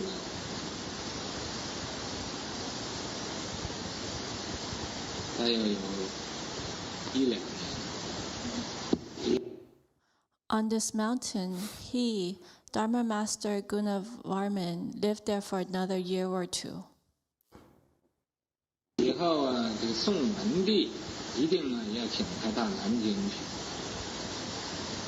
到南京啊，那个地方住，他就去了。Later, Emperor Wen of the Song dynasty insisted on inviting him to Nanjing. He invited him to live in Nanjing, so he went there. See, this is a difference of the times. Okay, back then, the emperors, our leaders, have blessings. And that's why they appreciated the Buddha Dharma. They appreciated, they understood the importance of spirituality. Nowadays, you don't have such leaders anymore. You know, back then the emperors would sponsor the monks and build temples and so forth. Nowadays, they don't. Nowadays, it's tax breaks. It's all money driven and votes driven. Okay? And that makes it much more difficult for people to cultivate. And so the emperor heard of him, and so you understand the mindset of such an emperor. He says, I'm looking for virtuous people. And I heard this virtuous person, let's invite him. Okay? And so that we can benefit from his wisdom, from his insights. So that's why he invited the Indian monk to move to the capital city.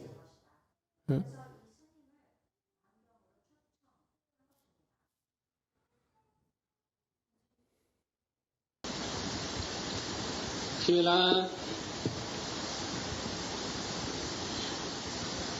这个宋文帝呀，就讲，我现在呀做皇帝，本来我也想吃斋。He went there. Emperor Wen of Song said to him, I am now the emperor. Originally, I wanted to be a vegetarian. 但是在我这个环境之下，也没不可能，这个情形呢，很复杂，不许可我吃斋，这怎么办呢？ But in my environment, it's not possible. My situation is very complicated. It doesn't allow me to be a vegetarian. What shall I do? Okay, now, one thing that you need to be aware of, we talk about how the Chinese emperors used to honor the monks of virtues, wisdom, and that's the tradition they set for their own, not the country alone, but what they did for those great emperors, they taught their own children the importance of seeking out the wise teachers, okay, and seeking out the Dharma, because you look at the Dharma as a treasure, as a real asset to the country. So far, so good. Those are the blessings from the emperor and blessings from the people. Now it's not the case anymore, so we need to be aware of that. And now, at a smaller scale, we're not talking about the emperor of the nation. I'm talking about the emperor of the household. That lady, that man there. Okay? You listen to this, and you should also look at yourself, that you are in position of influence. You have the foresight, and you can make a difference to your family. So back then, the people had the blessings. That's why they had a good emperor who would stir them in the right direction. Okay? It's not just the emperor's blessing alone, but also the subject. They have blessings, they have virtues. But now, we don't have it. Because, let's not go into politics, okay, Chan Phong? He's going to get all upset again. But you are the emperor of your family. Keep that in mind. You make a huge difference, can make a huge difference in your own children's life, your family's life. That's it. That's all you can do right now. Don't forget it. Okay? Yeah.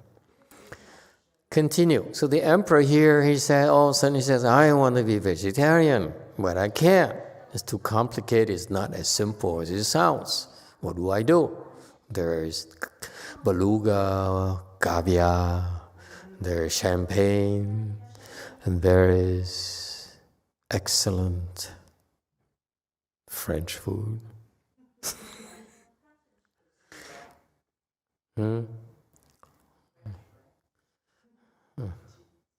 Yeah, but not enough. Okay, continue.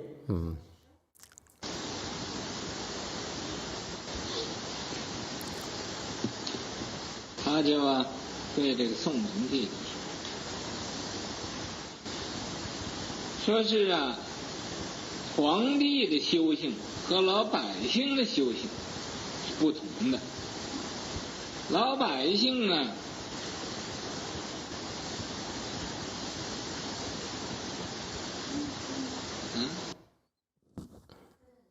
He told the Emperor Wen of Song, an emperor's cultivation differs from a commoner's cultivation. A commoner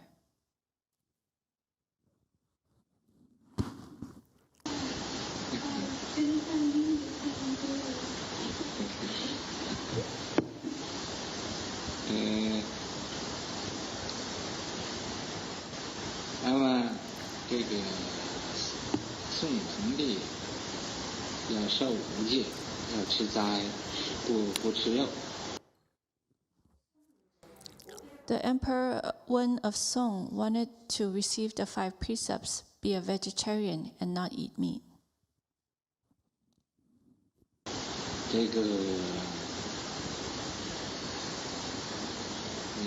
求这功德凯法师说你做皇帝的修行和老百姓的。 So he begged Dharma Master Gongde Kai. Gongde Kai said, your cultivation as the emperor versus that of a commoner. 老百姓呢，他没有什么威德，他不能做什么好事。 A commoner doesn't have much awesome virtue. He can't do many good deeds.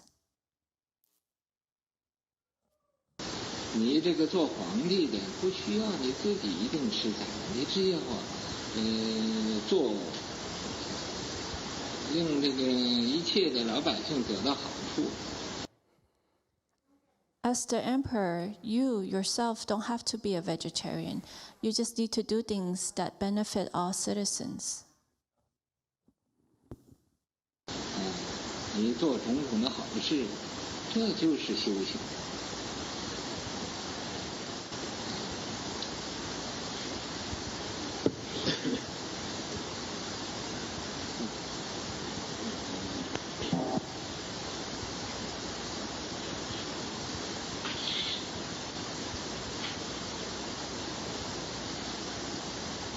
这个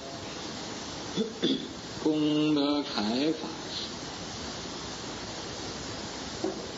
对这个宋文帝说是 You do all kinds of good deeds, that's cultivation. Dharma Master Gongdekai told Emperor Wen of Song, that is to say,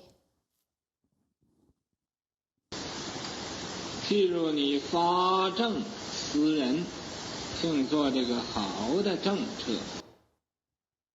For example, you can decree a policy of benevolence and only do this good policy. 你命令这个老百姓他们少杀生，这就是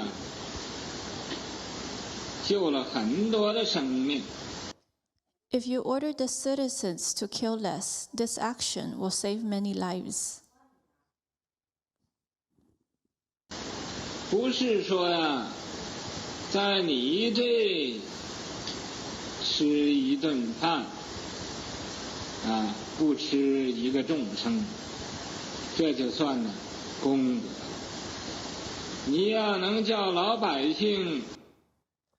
It's not saying that you eating a meal without eating a living being counts towards merit and virtue. 不杀生，只要无形中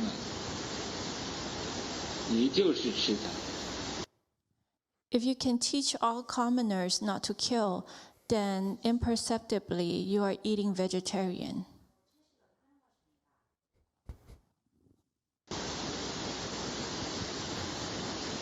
你叫老百姓的孝顺父母，这也就是你孝顺父母。 If you teach all commoners to be filial towards their parents, it's like you are filial to your parents.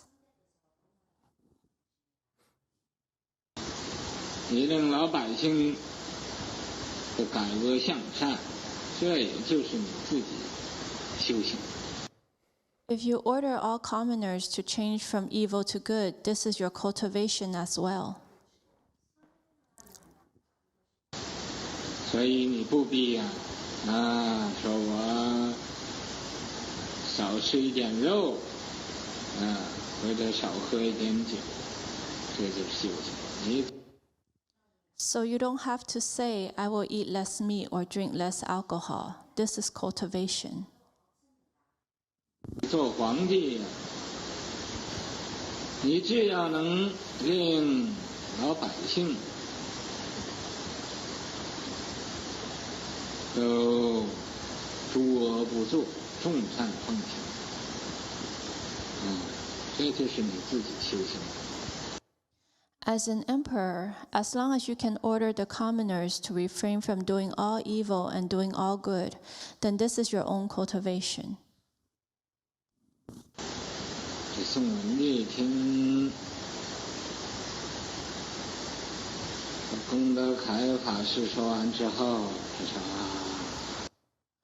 Once Emperor Wen of Song heard Dharma Master Gongde Kai's words, he sighed.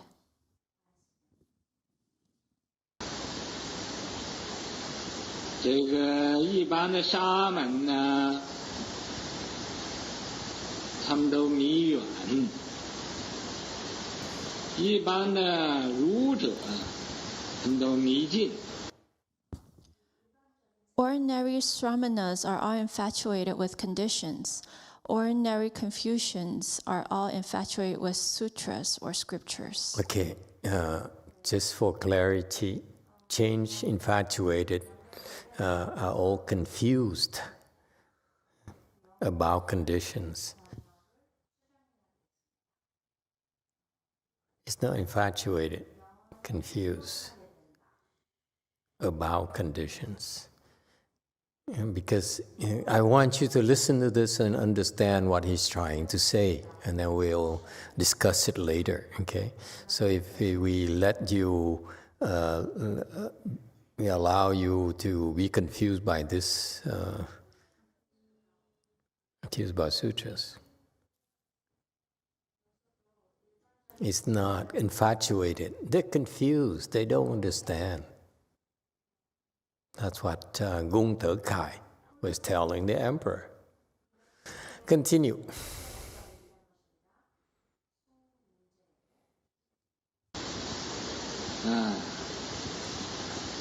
迷缘呢，就是讲这个因果循环报应不爽。Being confused about conditions is to discuss the cycle of cause and effect, i.e., retribution will not fail. Change it.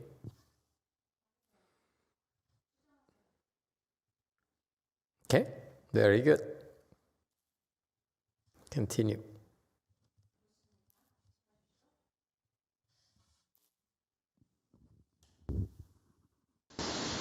迷信呢，就执照这个文章或者这个典籍也是书所有的一切就是经书之类。 Being confused about sutras, scriptures, is an attachment to articles and classical literature, i.e., books, all kinds of sutra books and such.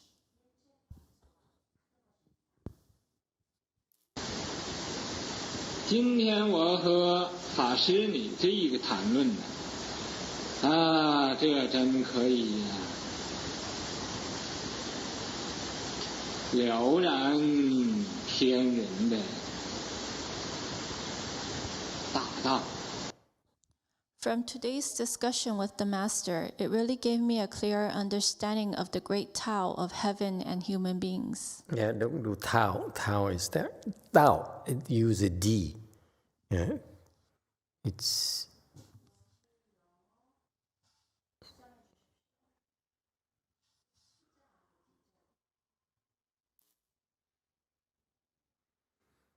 天人这种关系于是乎就给这位法师造了一个齐桓寺。 The relationship between heaven and human beings. As a result, he built Qi Huan Temple for the Master. okay. Stop. 这齐桓 Okay. Questions, comments.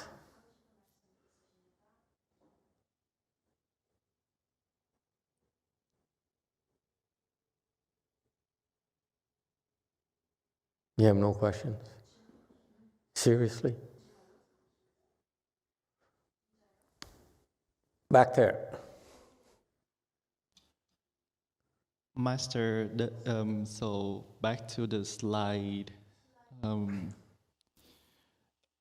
Which slide? 19 and 20 is that if you were to teach other people not to kill, become vegetarian, or be filial to your parents, you don't have to be filial, then you already become filial and become vegetarian. So does that mean that I teach other people how to cultivate, I don't cultivate, and I'll become enlightened? Yeah, basically he's saying that if you teach other people to cultivate, you don't have to cultivate. That's what it sounds like to me as a Westerner, educated person. Huh? I think only if you're an emperor. Only if an emperor. Yeah. But I'm an emperor in my family. I teach my He's family. talking to an emperor. I'm emperor in my family. I'm sorry, ma'am. You may not think so, but I'm an emperor in my family. In the Chinese, it says all commoners. 你教老百姓都孝顺父母。 Yeah. 老百姓。老百姓 is my family. No, it's not. No, you don't get it. There is a sphere influence. Emperor is big. I have an influence on my family. I think the number counts. The number of people counts from this context when I read it in Chinese. No, it doesn't. Your number is too small. 老百姓 is too small.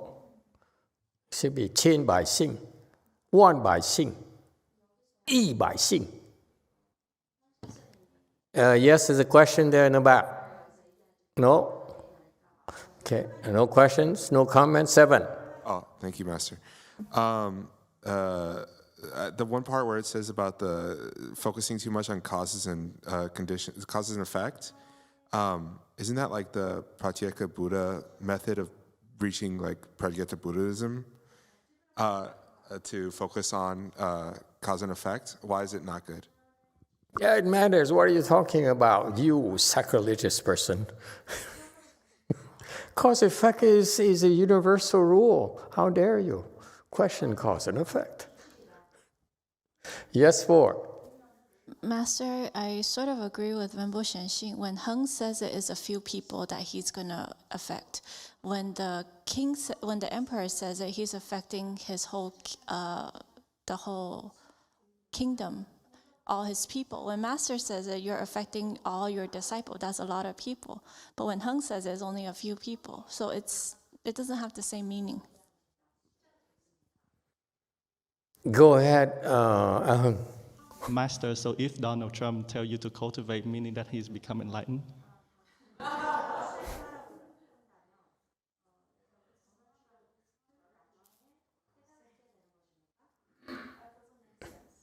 Okay, so the Chinese are disagreeing with the Vietnamese. Yes, what do the non-Asian think? 7. Thank you, Master. You know, when I hear do the best with what you have. And when they say that the emperor has awesome virtue, that it's the same type of thing you were saying before with the vows to save all living beings, that this is an instance in which you take on the mind of an emperor to make a great decision to help as many people as possible. And every person that you do help is an example of an awesome virtue. Okay. Makes sense to me. Anyone else has any problems? Yes, number 4. From Jane, 区名, 百姓 means 100 surnames. 老百姓区名 his people. Okay. Same thing. I stand my ground. He has his people. I have my own family.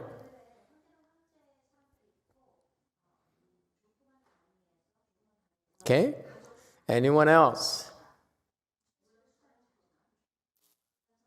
Diego, he says, I'm so tired. I have no energy.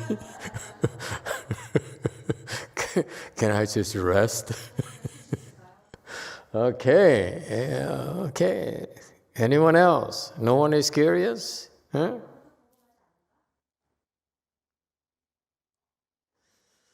Okay. Let's shelve it for... Yeah, 6?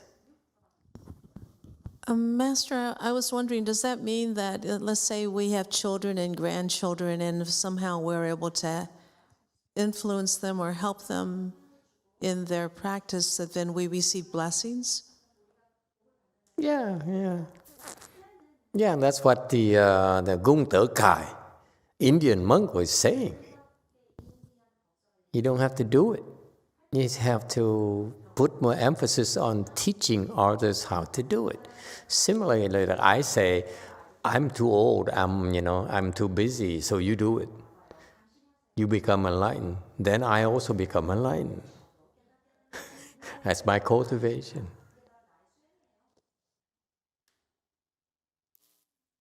No, you disagree, a Chinese person? A Taiwanese person? 5. I think that's taking too much liberty out of this context. He didn't say enlightened. He says he'll have great merit and virtues. You accuse me of taking liberties now? It's getting personal. Wait a minute. I'm just an emperor of my household, my temple. Can I just be an emperor of my temple? It's not taking liberties. He didn't mention the word enlightened in this context. It's cultivation. What's the point in cultivating? You're taking things literally. When we say cultivation, the Chinese say, you Chinese people say cultivation. What does it mean? To become enlightened. Yes, ma'am. I will speak for you.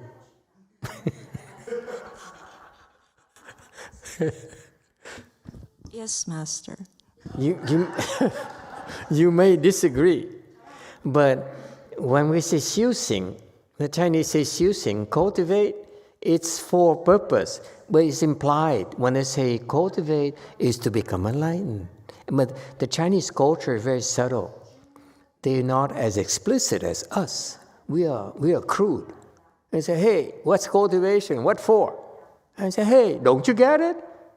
Oh, you're not Chinese. Oh, by the way. So for the Americans, they say we cultivate to become enlightened. But for the Chinese language, cultivate means enlightened, to become enlightened. That's implied. Yes? So what he said is not unreasonable. Go ahead, Q&A. What a lively discussion. I discuss my own subjects. It's okay to disagree. It's okay not to agree. Yes, Q&A. Phật, thầy con không hiểu, có thể là cái lời chỉ dạy của vị tăng này quá cao siêu, hay là cũng có thể là lời dạy của ngài không có đúng theo con nghĩ. Nó có một trong hai trường hợp đó, nhưng mà thường thì mình phải làm thân giáo, là mình phải làm trước rồi mình nói sau, chứ mình nói cho thiên hạ làm mà mình không làm thì con thấy nó không có được suôn sẻ lắm. Amitabha, Master, I might not understand the teaching of this highly Sanghan. Maybe because his teaching is too superior, so that it might be right or wrong. So to me personally, I think that you have to 身教, like you personally cultivate first before you tell other people to do so.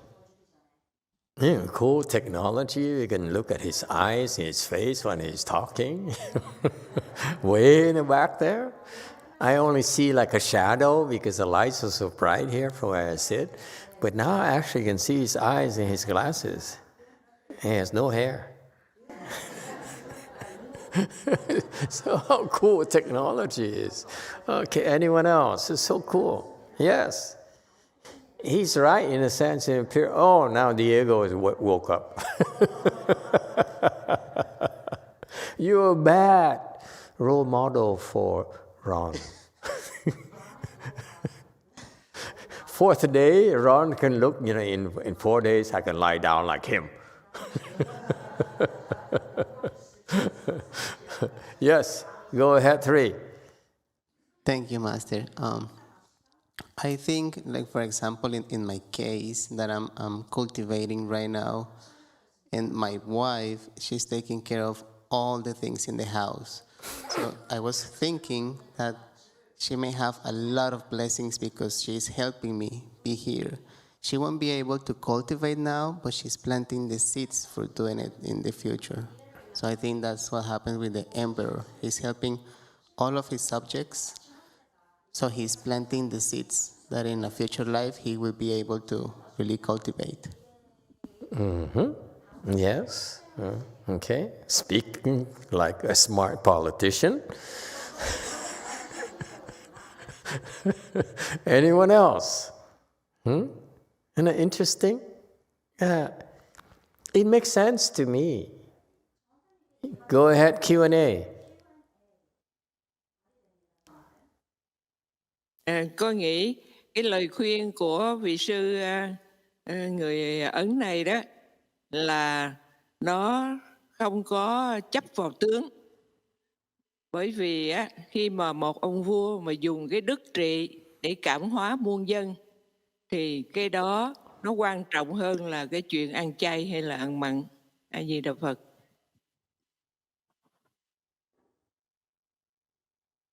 Amitabha, I think that the advice from this Indian monk is not to attach to the mark itself, because once you become a king, an emperor, you use your virtue to rule and cảm hóa is to change, convert, transform 10,000 of your subjects. That is more important than for you to become vegetarian and not drinking wine. Okay, very good. Sounds good. Yeah, okay. You all make sense from your perspective.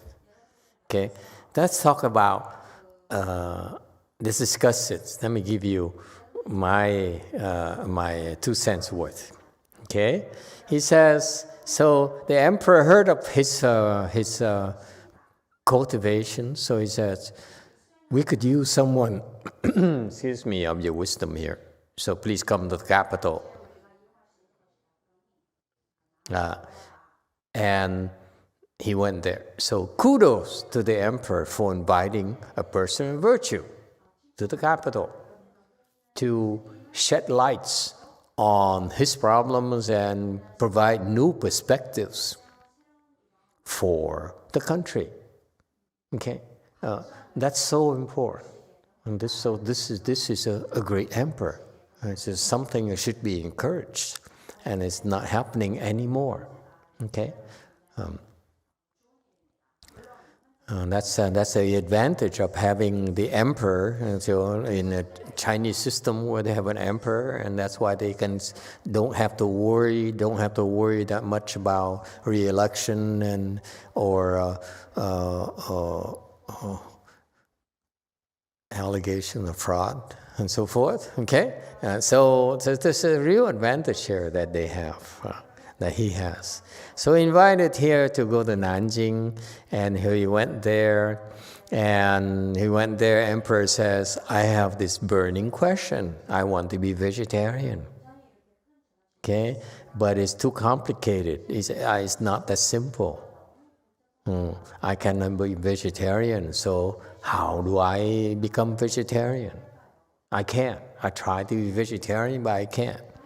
And what happened is that this is what happens when you as a monk go to the emperor's office.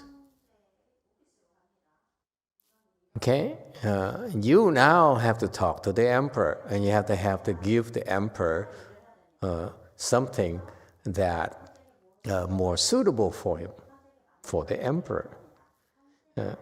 So he says, you're not a commoner, so you're different.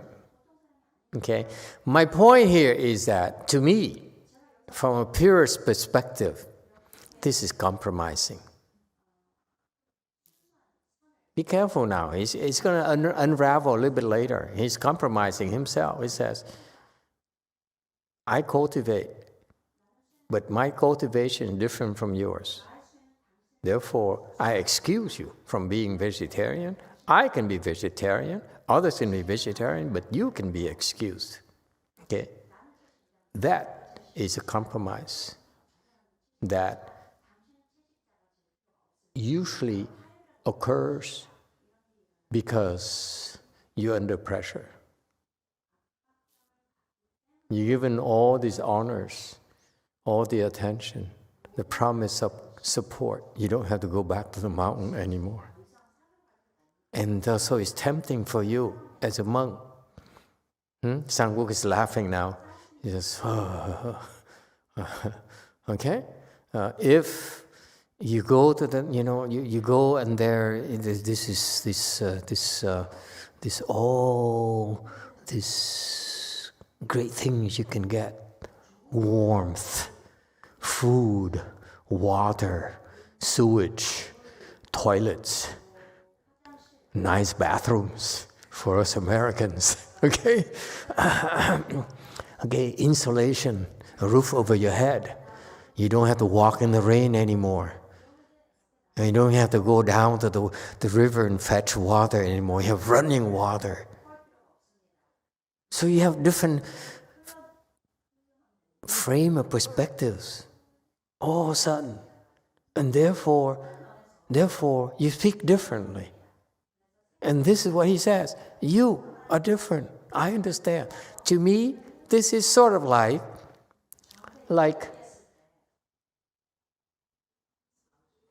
like parallel, the parallel worlds. Okay, I cultivate, we cultivate, but you don't have to. But your cultivation is different. Why does it have to be different? Are you kidding me? So you're exempt from the commoner's cultivation? So since when is Buddhism discriminatory? He says, I teach you differently from the next person. Because you're different, because you're better, because you are higher status. That's what you run the risk of making your Dharma look like. You have a Dharma that serves the emperor and make it more convenient for him when the commoners still have to suffer.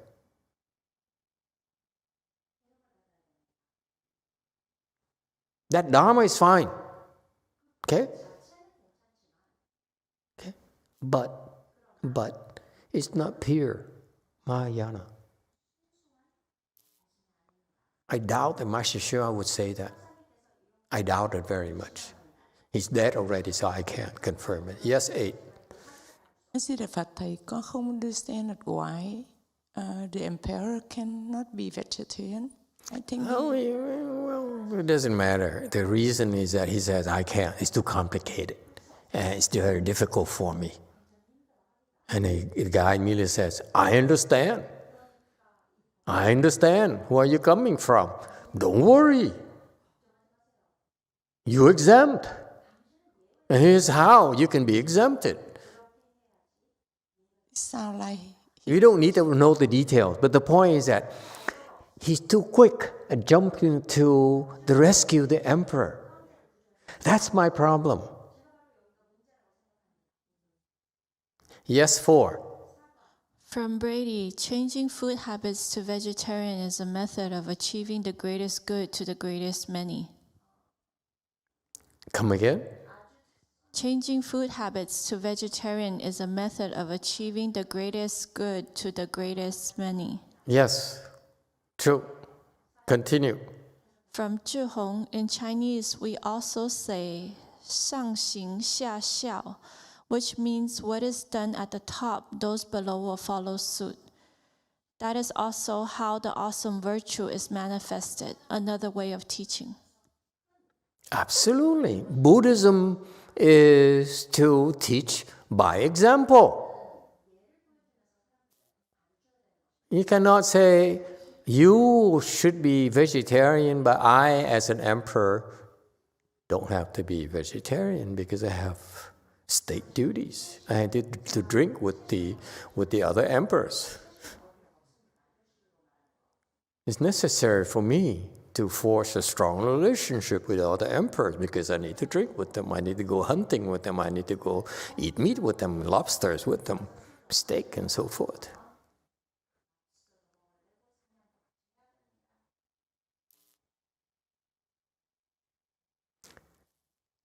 When you're not enlightened, like the emperor clearly wasn't, you cannot have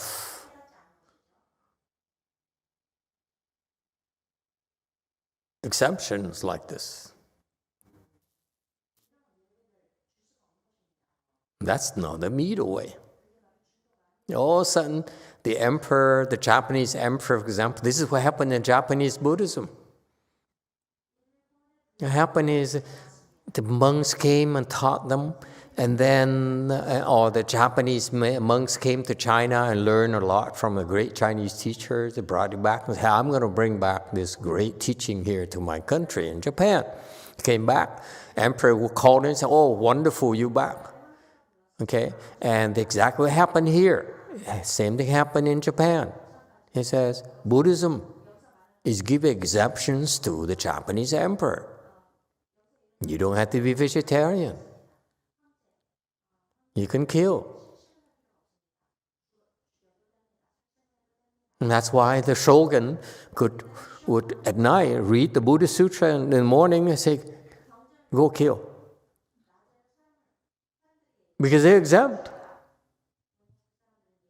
So now, Buddhism in Japan serves the emperor, serves the royalty first, not the whole nation. Because they thinking is that you serve the emperor, therefore you serve the nation. So there are double standards in Buddhism. It's no longer Buddhism, you have double standards for confused people. Confused people are confused people. Whether you're an emperor or not, you're still confused. Therefore, you must be taught how to remove your confusion. You don't, you will destroy Buddhism. That's what happened in Japan. Buddhism in Japan is personally weird.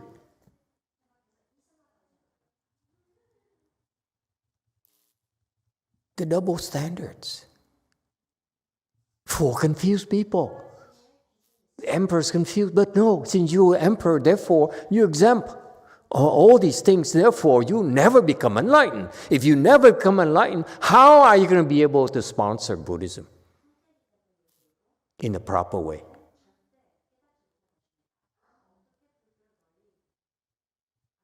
If I allow a Chinese doctor who sponsors me to tell me what to do, or influence my actions, how can I cultivate? I'm asking you. It's a very fundamental question. If I need to answer to you. I need to answer someone who pays for my bills. That's bound to happen. Yes? This is why the Chinese Chan masters would not go to the capital city upon the emperor's invitation.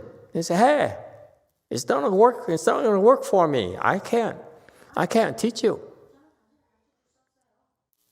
You're looking for a dharma from me to suit your needs as an emperor, not as a confused emperor.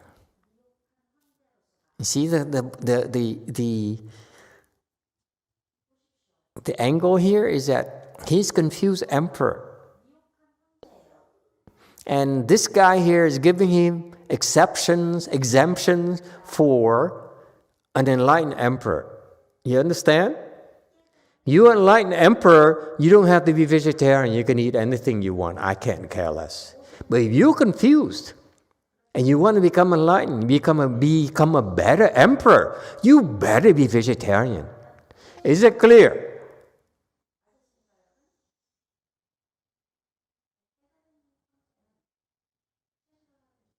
That's why this kind of brand of Buddhism cannot go very far with the emperor, with the country. It didn't last. I don't have any writing or any things from this Gunther Kai, Indian guy. If he has it, I would throw it in a trash can myself.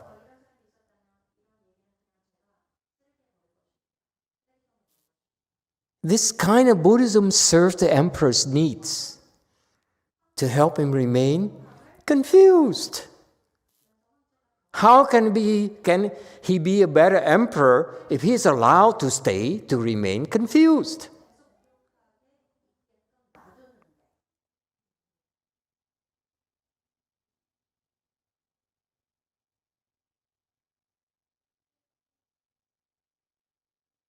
This is not a popularity contest. It's not because we need to say something to make the president happy or the emperor happy or the party secretary happy, whatever, okay? It's about what we tell you to help you remove your confusion. That's our jobs. Not to perpetuate your confusion. Because this guy, the emperor, started with a good intention. He says, I want to remove my confusion. I feel that being vegetarian is a good thing for me to get started. Instead of encouraging it, he says, no, you can be exempted. That's what you say to emperors, to please them. You're special, you're exempt from this. You're not as confused, you know? Your confusion will go away eventually. It's a sales pitch. This is what this guy is doing to the emperor. That's why the emperor, what? So happy, he says, I will build temples for you.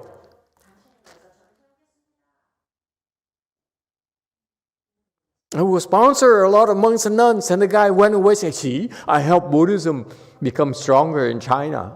My mission accomplished. Better in the back. Mission accomplished. I built temples. I have monks and nuns studying Buddhism. Resounding success.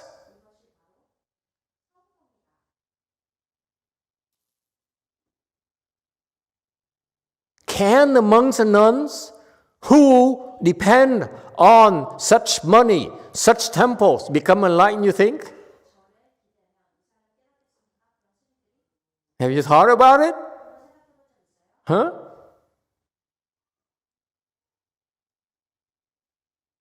If this temple here, you came to do a chanchi, came about because I stole money from others, I cheated others, okay? In order for the big goal of helping humanity, helping build Buddhism, what are your chances of becoming enlightened if the foundation of your cultivation of this chanchi is based on corruption and thievery and delusion? The food you eat will be tainted. The water you drink. Okay? Yes, 6. Brady has here, surely you cannot be a confused emperor and really be enlightened, right, Master? Come again? Brady McBride has here on YouTube. Surely you cannot be a confused emperor and really be enlightened, right, Master? Of course not. I feel for this emperor. He started with good intentions. And this guy says, you know what, I have a way, I have an exemption for you. I would throw him out myself. I want no special treatment, you hear? I'm confused. Treat me like a confused person. That's why I ask.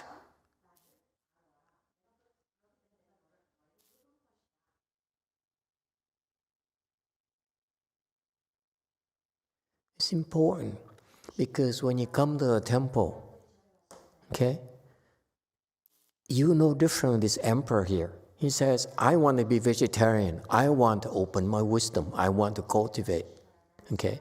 And because you drive a nice car, and we notice it because you have cameras here in the parking lot. I say, oh, look at that. Who is that? It's Vicky, Lexus, SUV. Okay? So, treat her differently. You know, I remember I was at Blue Mountain Temple. Okay, that tiny, tiny temple over there is not even a temple, like 2 houses put together.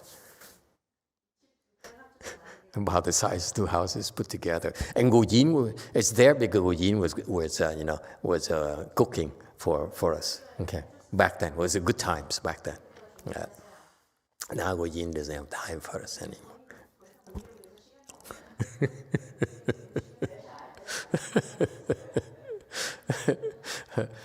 So I remember we were very poor and no one took us seriously. And because the relics came, and so I think it's a Vietnamese gentleman family came to our temple because they heard of the relics. So they asked, can we see the relics? Okay, and whatever. And then after they, we're shown relics, okay, and they presented me with a check. Okay, $1,500. Okay. Immediately, he wrote a check. Can I make a donation, Master? $1,500. I still remember it. It's a big check for me. And so my point here is that very rarely did I find a first-time visitor give me a check of $1,500. So immediately I said, what kind of car does he drive? So surely enough, it's a Mercedes S-Class.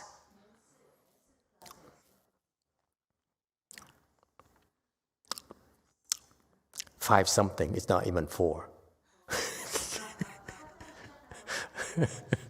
So my point here is that they do things to expect special treatment. So what did I do? I took a check, I put it in my pocket, and it's only later I found out $1,500. I usually take a check and put it in my pocket, okay, to show, oh, thank you. Okay, I don't go like this. Because if I go in like this, I'd be, oh, thank you so much.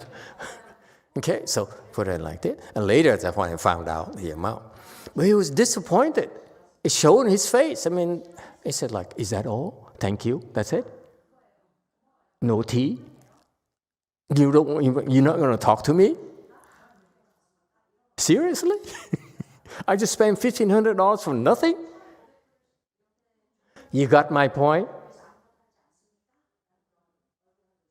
This guy expects special treatment, and the monk gave it to him immediately.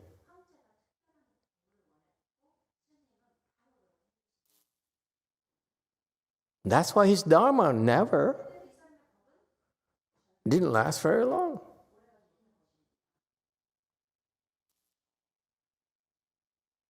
Because he's serving the elite.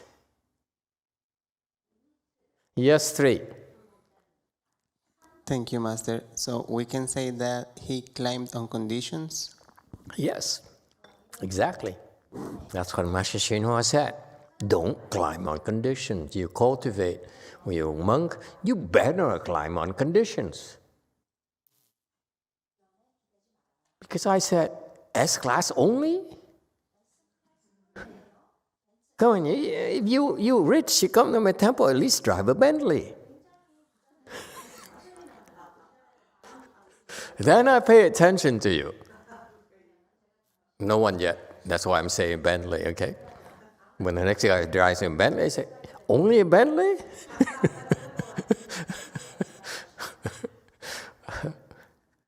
Maybach, man. Anyway, so he says, the emperor wanted 5 priests vegetarian or eat meat, and then Gung Te Kai immediately says, I give you an exemption. You are the exception. Of course, you are the exception. I will exempt you from it. Here's the problem. This is why the virtuous Chan masters refuse to go to the capital city to see the emperor and talk to the emperor. Because you go there, you're bound to do this. If you didn't, the emperor would be offended. Like what happened to Bodhidharma. Emperor Wu of Liang dynasty didn't hear what he wanted from great master Bodhidharma. And that's why later on, Emperor Wu of the Liang dynasty fell and became a hungry ghost.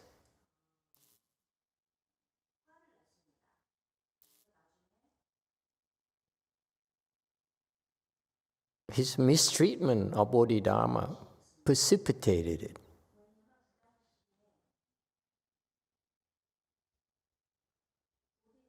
So if you do it wrong, you push them down to fall. And if you do it right, they will be offended and then they will ostracize Buddhism. This is why you better off not getting near them. And see, clearly Gungta Kai was not enlightened yet. That's why he climbed on conditions immediately. Is that clear? So you understand the difference between you and Gungta Kai. Do you understand? You can be doing a Chan Chi for 20 years, like that Taiwanese monk I met. He says, I go to China for 20 years now, 8 months. Typically, I spend 8 months of the year in China doing the Chan Chi.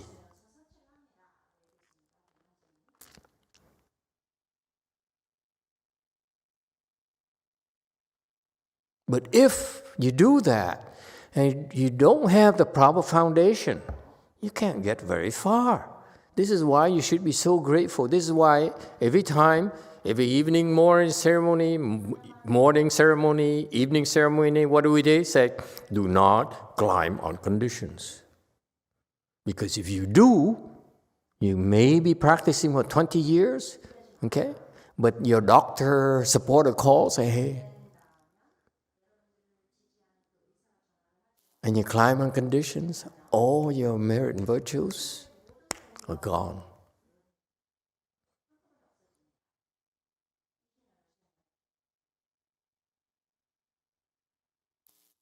It takes people like Bodhidharma, like Master Shenhua, who decided to make personal sacrifices. Bodhidharma could have a huge series of temples throughout China and spread Buddhism very quickly. All he had to do is be nice to Emperor Wu of Liang dynasty. That's all it took. Why not? He could have done it, but he didn't. Why not? So that he could transmit it to the second Chinese patriarch, the pure Dharma, not a corrupted Dharma that has been contaminated by power, by money, by influence. Because that, whatever he transmitted to second patriarch, Hui Ge, is a pure Dharma. If he had the temples and he gave all those temples to Hui Ge and say, hey, listen, you're my successor and you have all these institutions, all these followers that you can build upon, okay? Chinese Buddhism would not be as strong, as great as it was. Now you understand why every morning, every evening, you recite, okay, what is it, the 3 principles? Huh? I forgot. You better not forget. Hey, retired spy, what are the 3 principles? You better remember.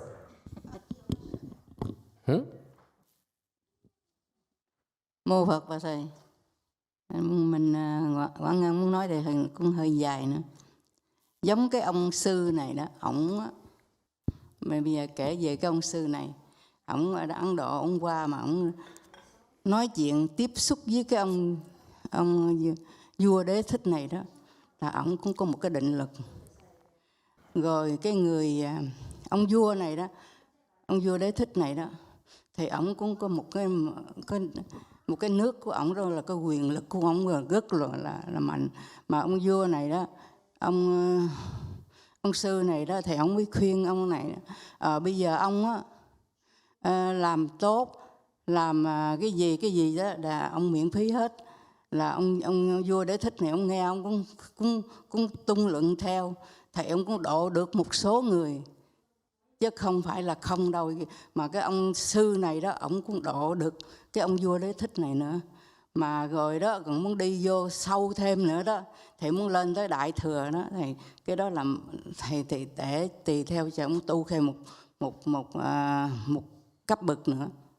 Thì ngồi nghĩ thầy này, cái ông sư này đó, thì ông cũng có một cái định lực mà để ông độ cái ông vua Đế Thích này.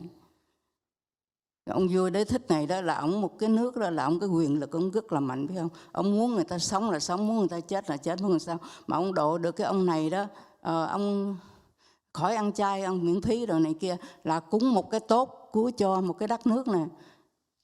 Thì ông sư này ông cũng độ được cái ông vua Đế Thích này những cái giống ngày Hòa Thượng Tuyên Hóa vậy đó. Nói ông Bút đó, cha Bút đó, ông á, bây giờ muốn nghe lời tôi đó thì ông trong vòng 4 năm cái tiền lương này ông lãnh mà ông có dám làm không? Ông Bút ông không có dám làm, bởi vì không có dám làm thì sư phụ đó thì cũng không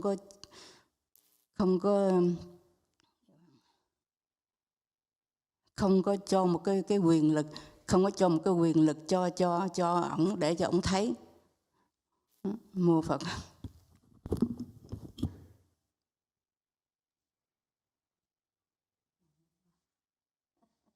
Amitabha Master, Boyin would like to say something, but it's kind of long. Just like this monk, he came from India. He met with the emperor and talked to the emperor. That means that he has to have samadhi. This emperor, he has a power over the country, so he's very powerful. So then this monk taught the emperor to do that, and the emperor do as instructed. That means that the emperor actually crossed over many people, not just like that, but if he wanted to go deep into Mahayana, he has to cultivate in a different level. So therefore, I think that the monk can cross over the emperor in that way, must have samadhi, and he also cross over many, many people in that way. Just like Venerable Xuanhua, he wanted to cross over the Bush father. Master Huat said that if you wanted to continue to become a president, you must not receive for your your wages for 4 years. Therefore, I think Venerable Shenhua wanted to teach the Buddha fathers that way. Mm-hmm.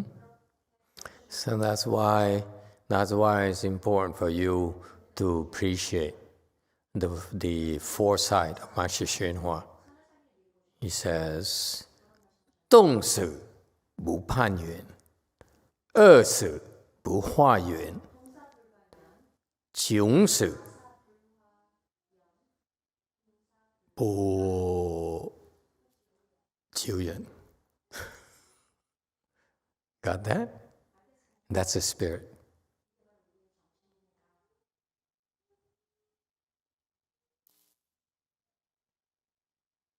And that's why I commend the second patriarch. That's what he's doing. It got transmitted to the second generation. Because Master Shenhua had to make sacrifices in order for that to happen. Okay? So he says, oh, you exempt, you're not a commoner. You don't have much awesome virtue. Waiter. Waiter here is not awesome virtue. Here, waiter here in the sense of you don't have the ability to keep people in awe, or your influence, power influence. Okay, but it's okay. You understand the concept here. He says you have a lot of influence. You have a lot of power. Okay, and virtue. Unlike you, commoner doesn't have it. You don't have. Therefore, you are exempt. Okay, and here's what happens to a politician.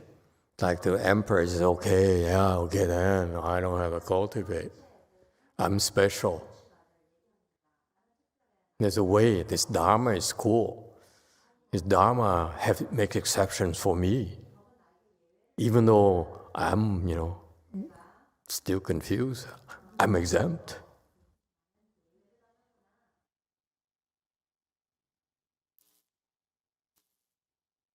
I have a problem with that. When I listen to this, I say, oh my God, this really hurts. For what? You need to benefit all citizens. And it says all kinds of good deeds, that's cultivation. Okay?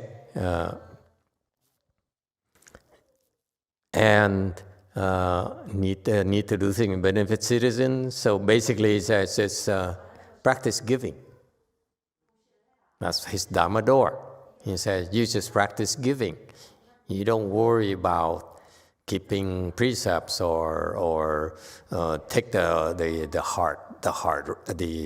hard way.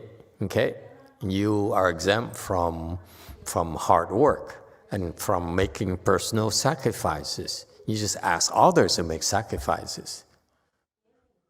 And that's Buddhism for the royalty. You see, sounds familiar? That's what happens in Japan.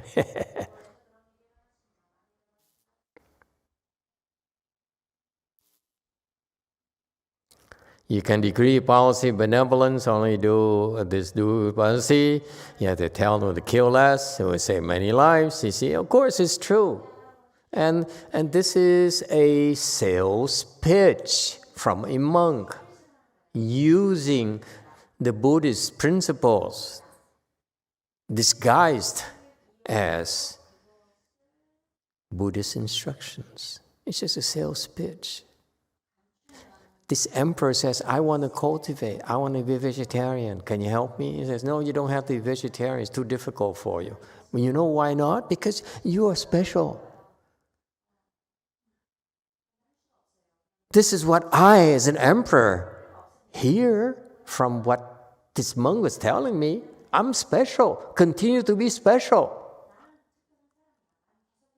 So there's a Buddhism for the emperors and Buddhism for the commoners. Isn't that cool? I stick to the Buddhism for the emperor.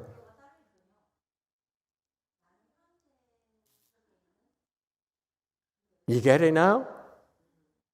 Disagreeing Taiwanese person?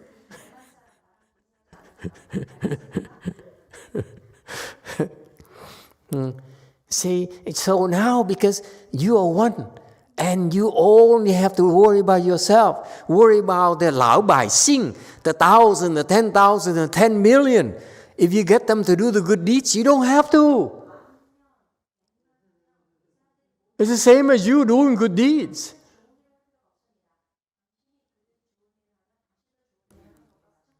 Yeah, so wonderful. Buddhism can be so wonderful. Get you to cultivate. I don't have to cultivate because I'm the emperor. So I am the head of family. I don't need to cultivate. You woman, go cultivate. You children, go do Chan Chi and so forth. Okay? And you do become enlightened. I can also become enlightened then. Yes, 7. Thank you, Master. In other talks that you've given, you've emphasized that for lay people, there must be a middle way. And when I see him talking to the emperor, I think of him as the ultimate lay person. He has to take on the responsibilities of every type of lay life, be it a soldier, a cook, a guest, host, everything he must do that a lay person might have to do. And so I see him giving Dharma of, like you said, giving in any way that he can because he's so entrenched in the lay life.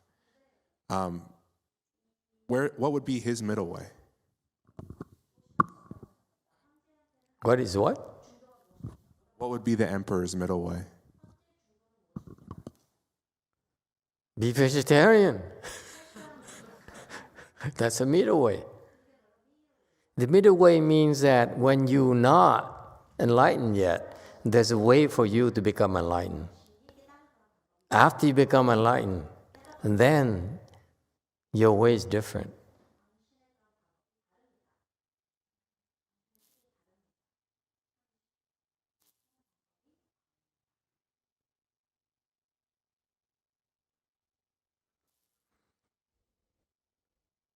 So that's why it's very important to differentiate when you are confused.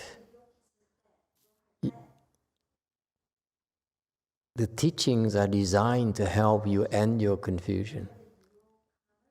When you are no longer confused, it's different.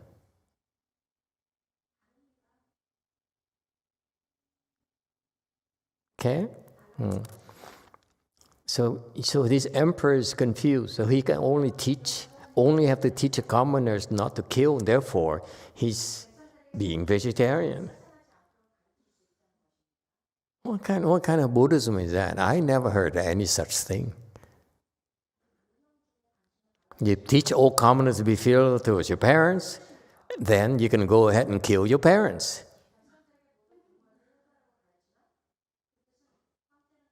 Because you only kill one set of parents, whereas you have 100 million people who are being filial to their own parents. Therefore, this is nothing.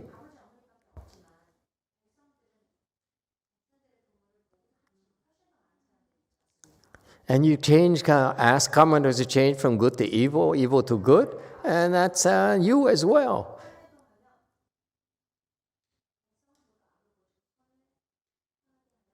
So you don't have to eat less meat or drink less alcohol because you're getting others to cultivate for you. It's just like this lady here says, my husband will cultivate for me, and therefore, therefore I'm cultivating.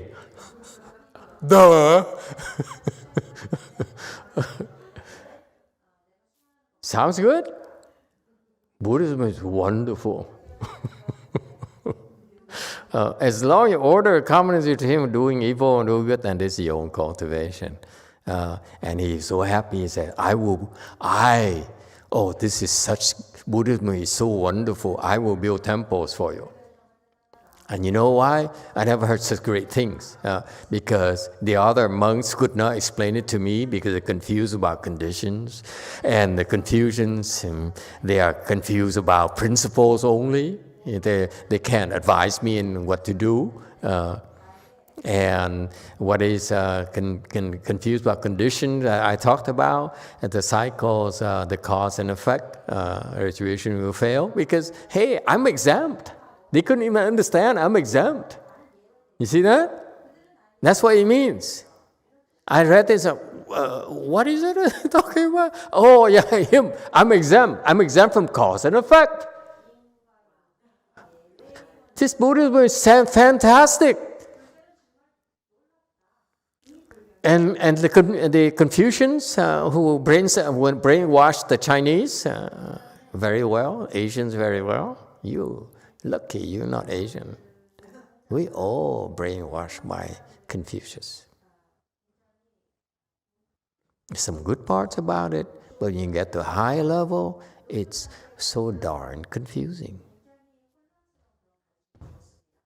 Confucius was very good for stupid people who need to be kept in check to serve the emperor.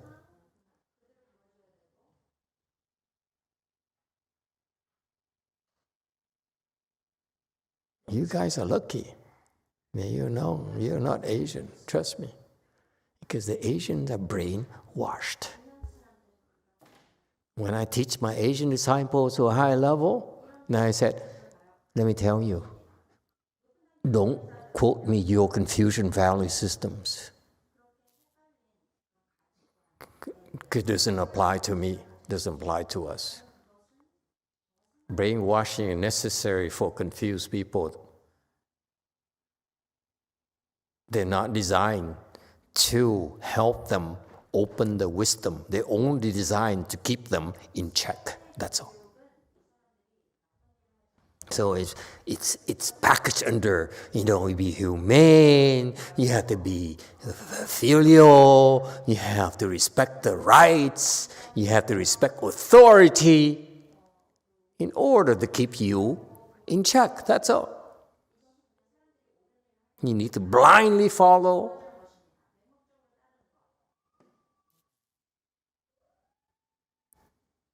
Okay, so that's why they have a lot of articles in classical literature, and they say these are the principles of humanity, humaneness, of etiquette, and so forth, okay? I'm not saying they're not important.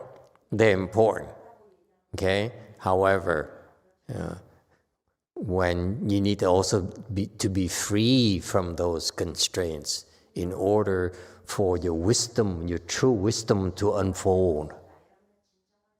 Confucius never intended to develop wisdom in the people. That's why the Buddha had to come. You get it? If Confucius was able to do it, why would the Buddha need to come to the world? Why did the Chinese have to go to China and the patriarch had to go to China? So from today's discussion with the great master, I have a clear understanding of the great way of heaven and human beings, meaning I'm the son of heaven, I'm exempt, you human beings are not.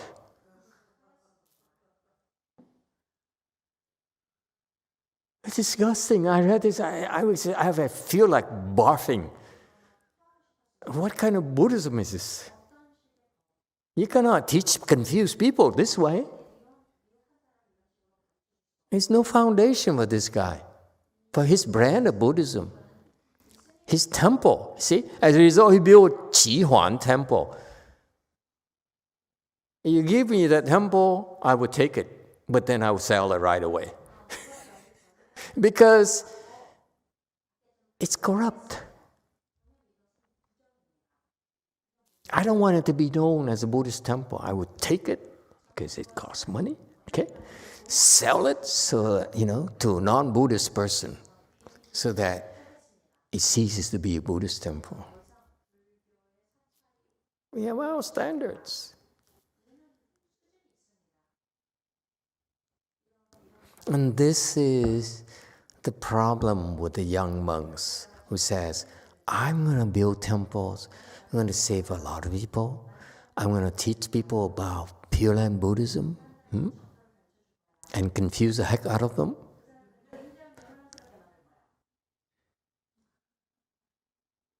But at least someday they'll be saved.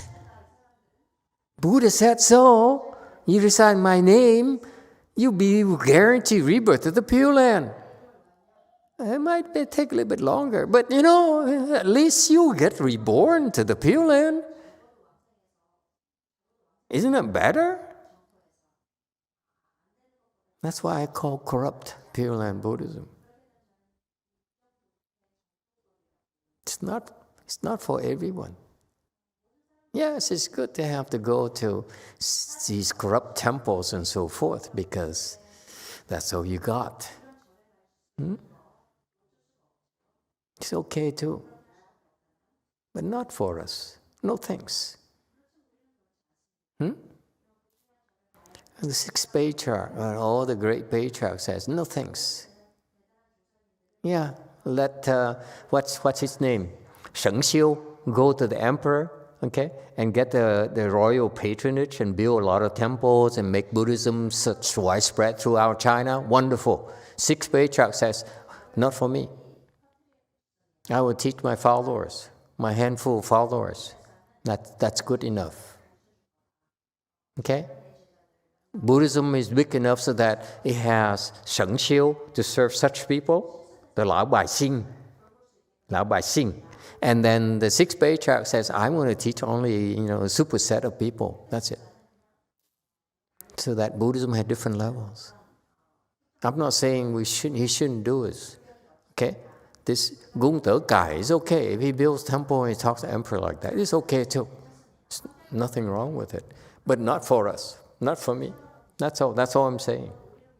I'm not taking our high road or anything. I'm just saying Buddhism has many different gradations, many different levels. Which one do you want? Is that clear? That's all. It's your personal choice.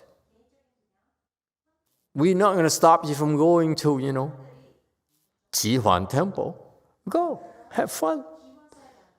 But when you come back, take a shower.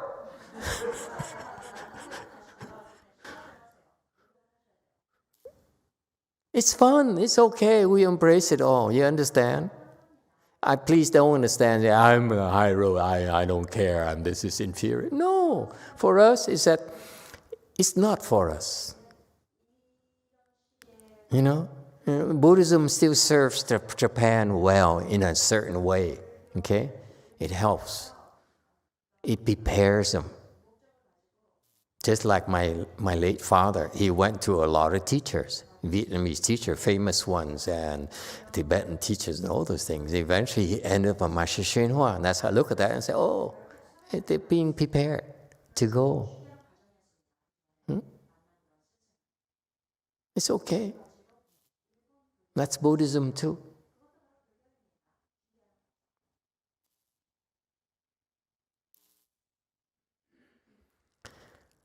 Okay, time is up, everyone.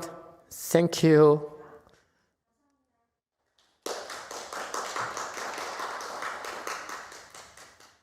So remember, Super Lotto. Now back to the real world, okay? We talk all we want, but we still need to eat tomorrow.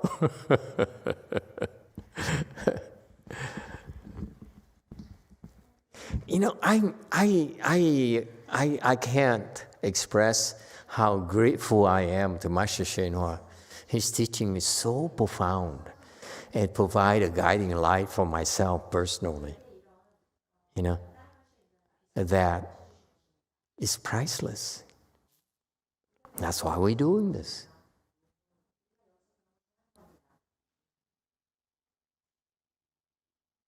Spread the word. He's a great teacher.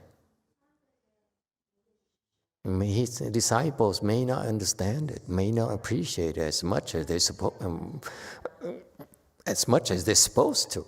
But the teaching is fantastic. It's such pure Buddhism,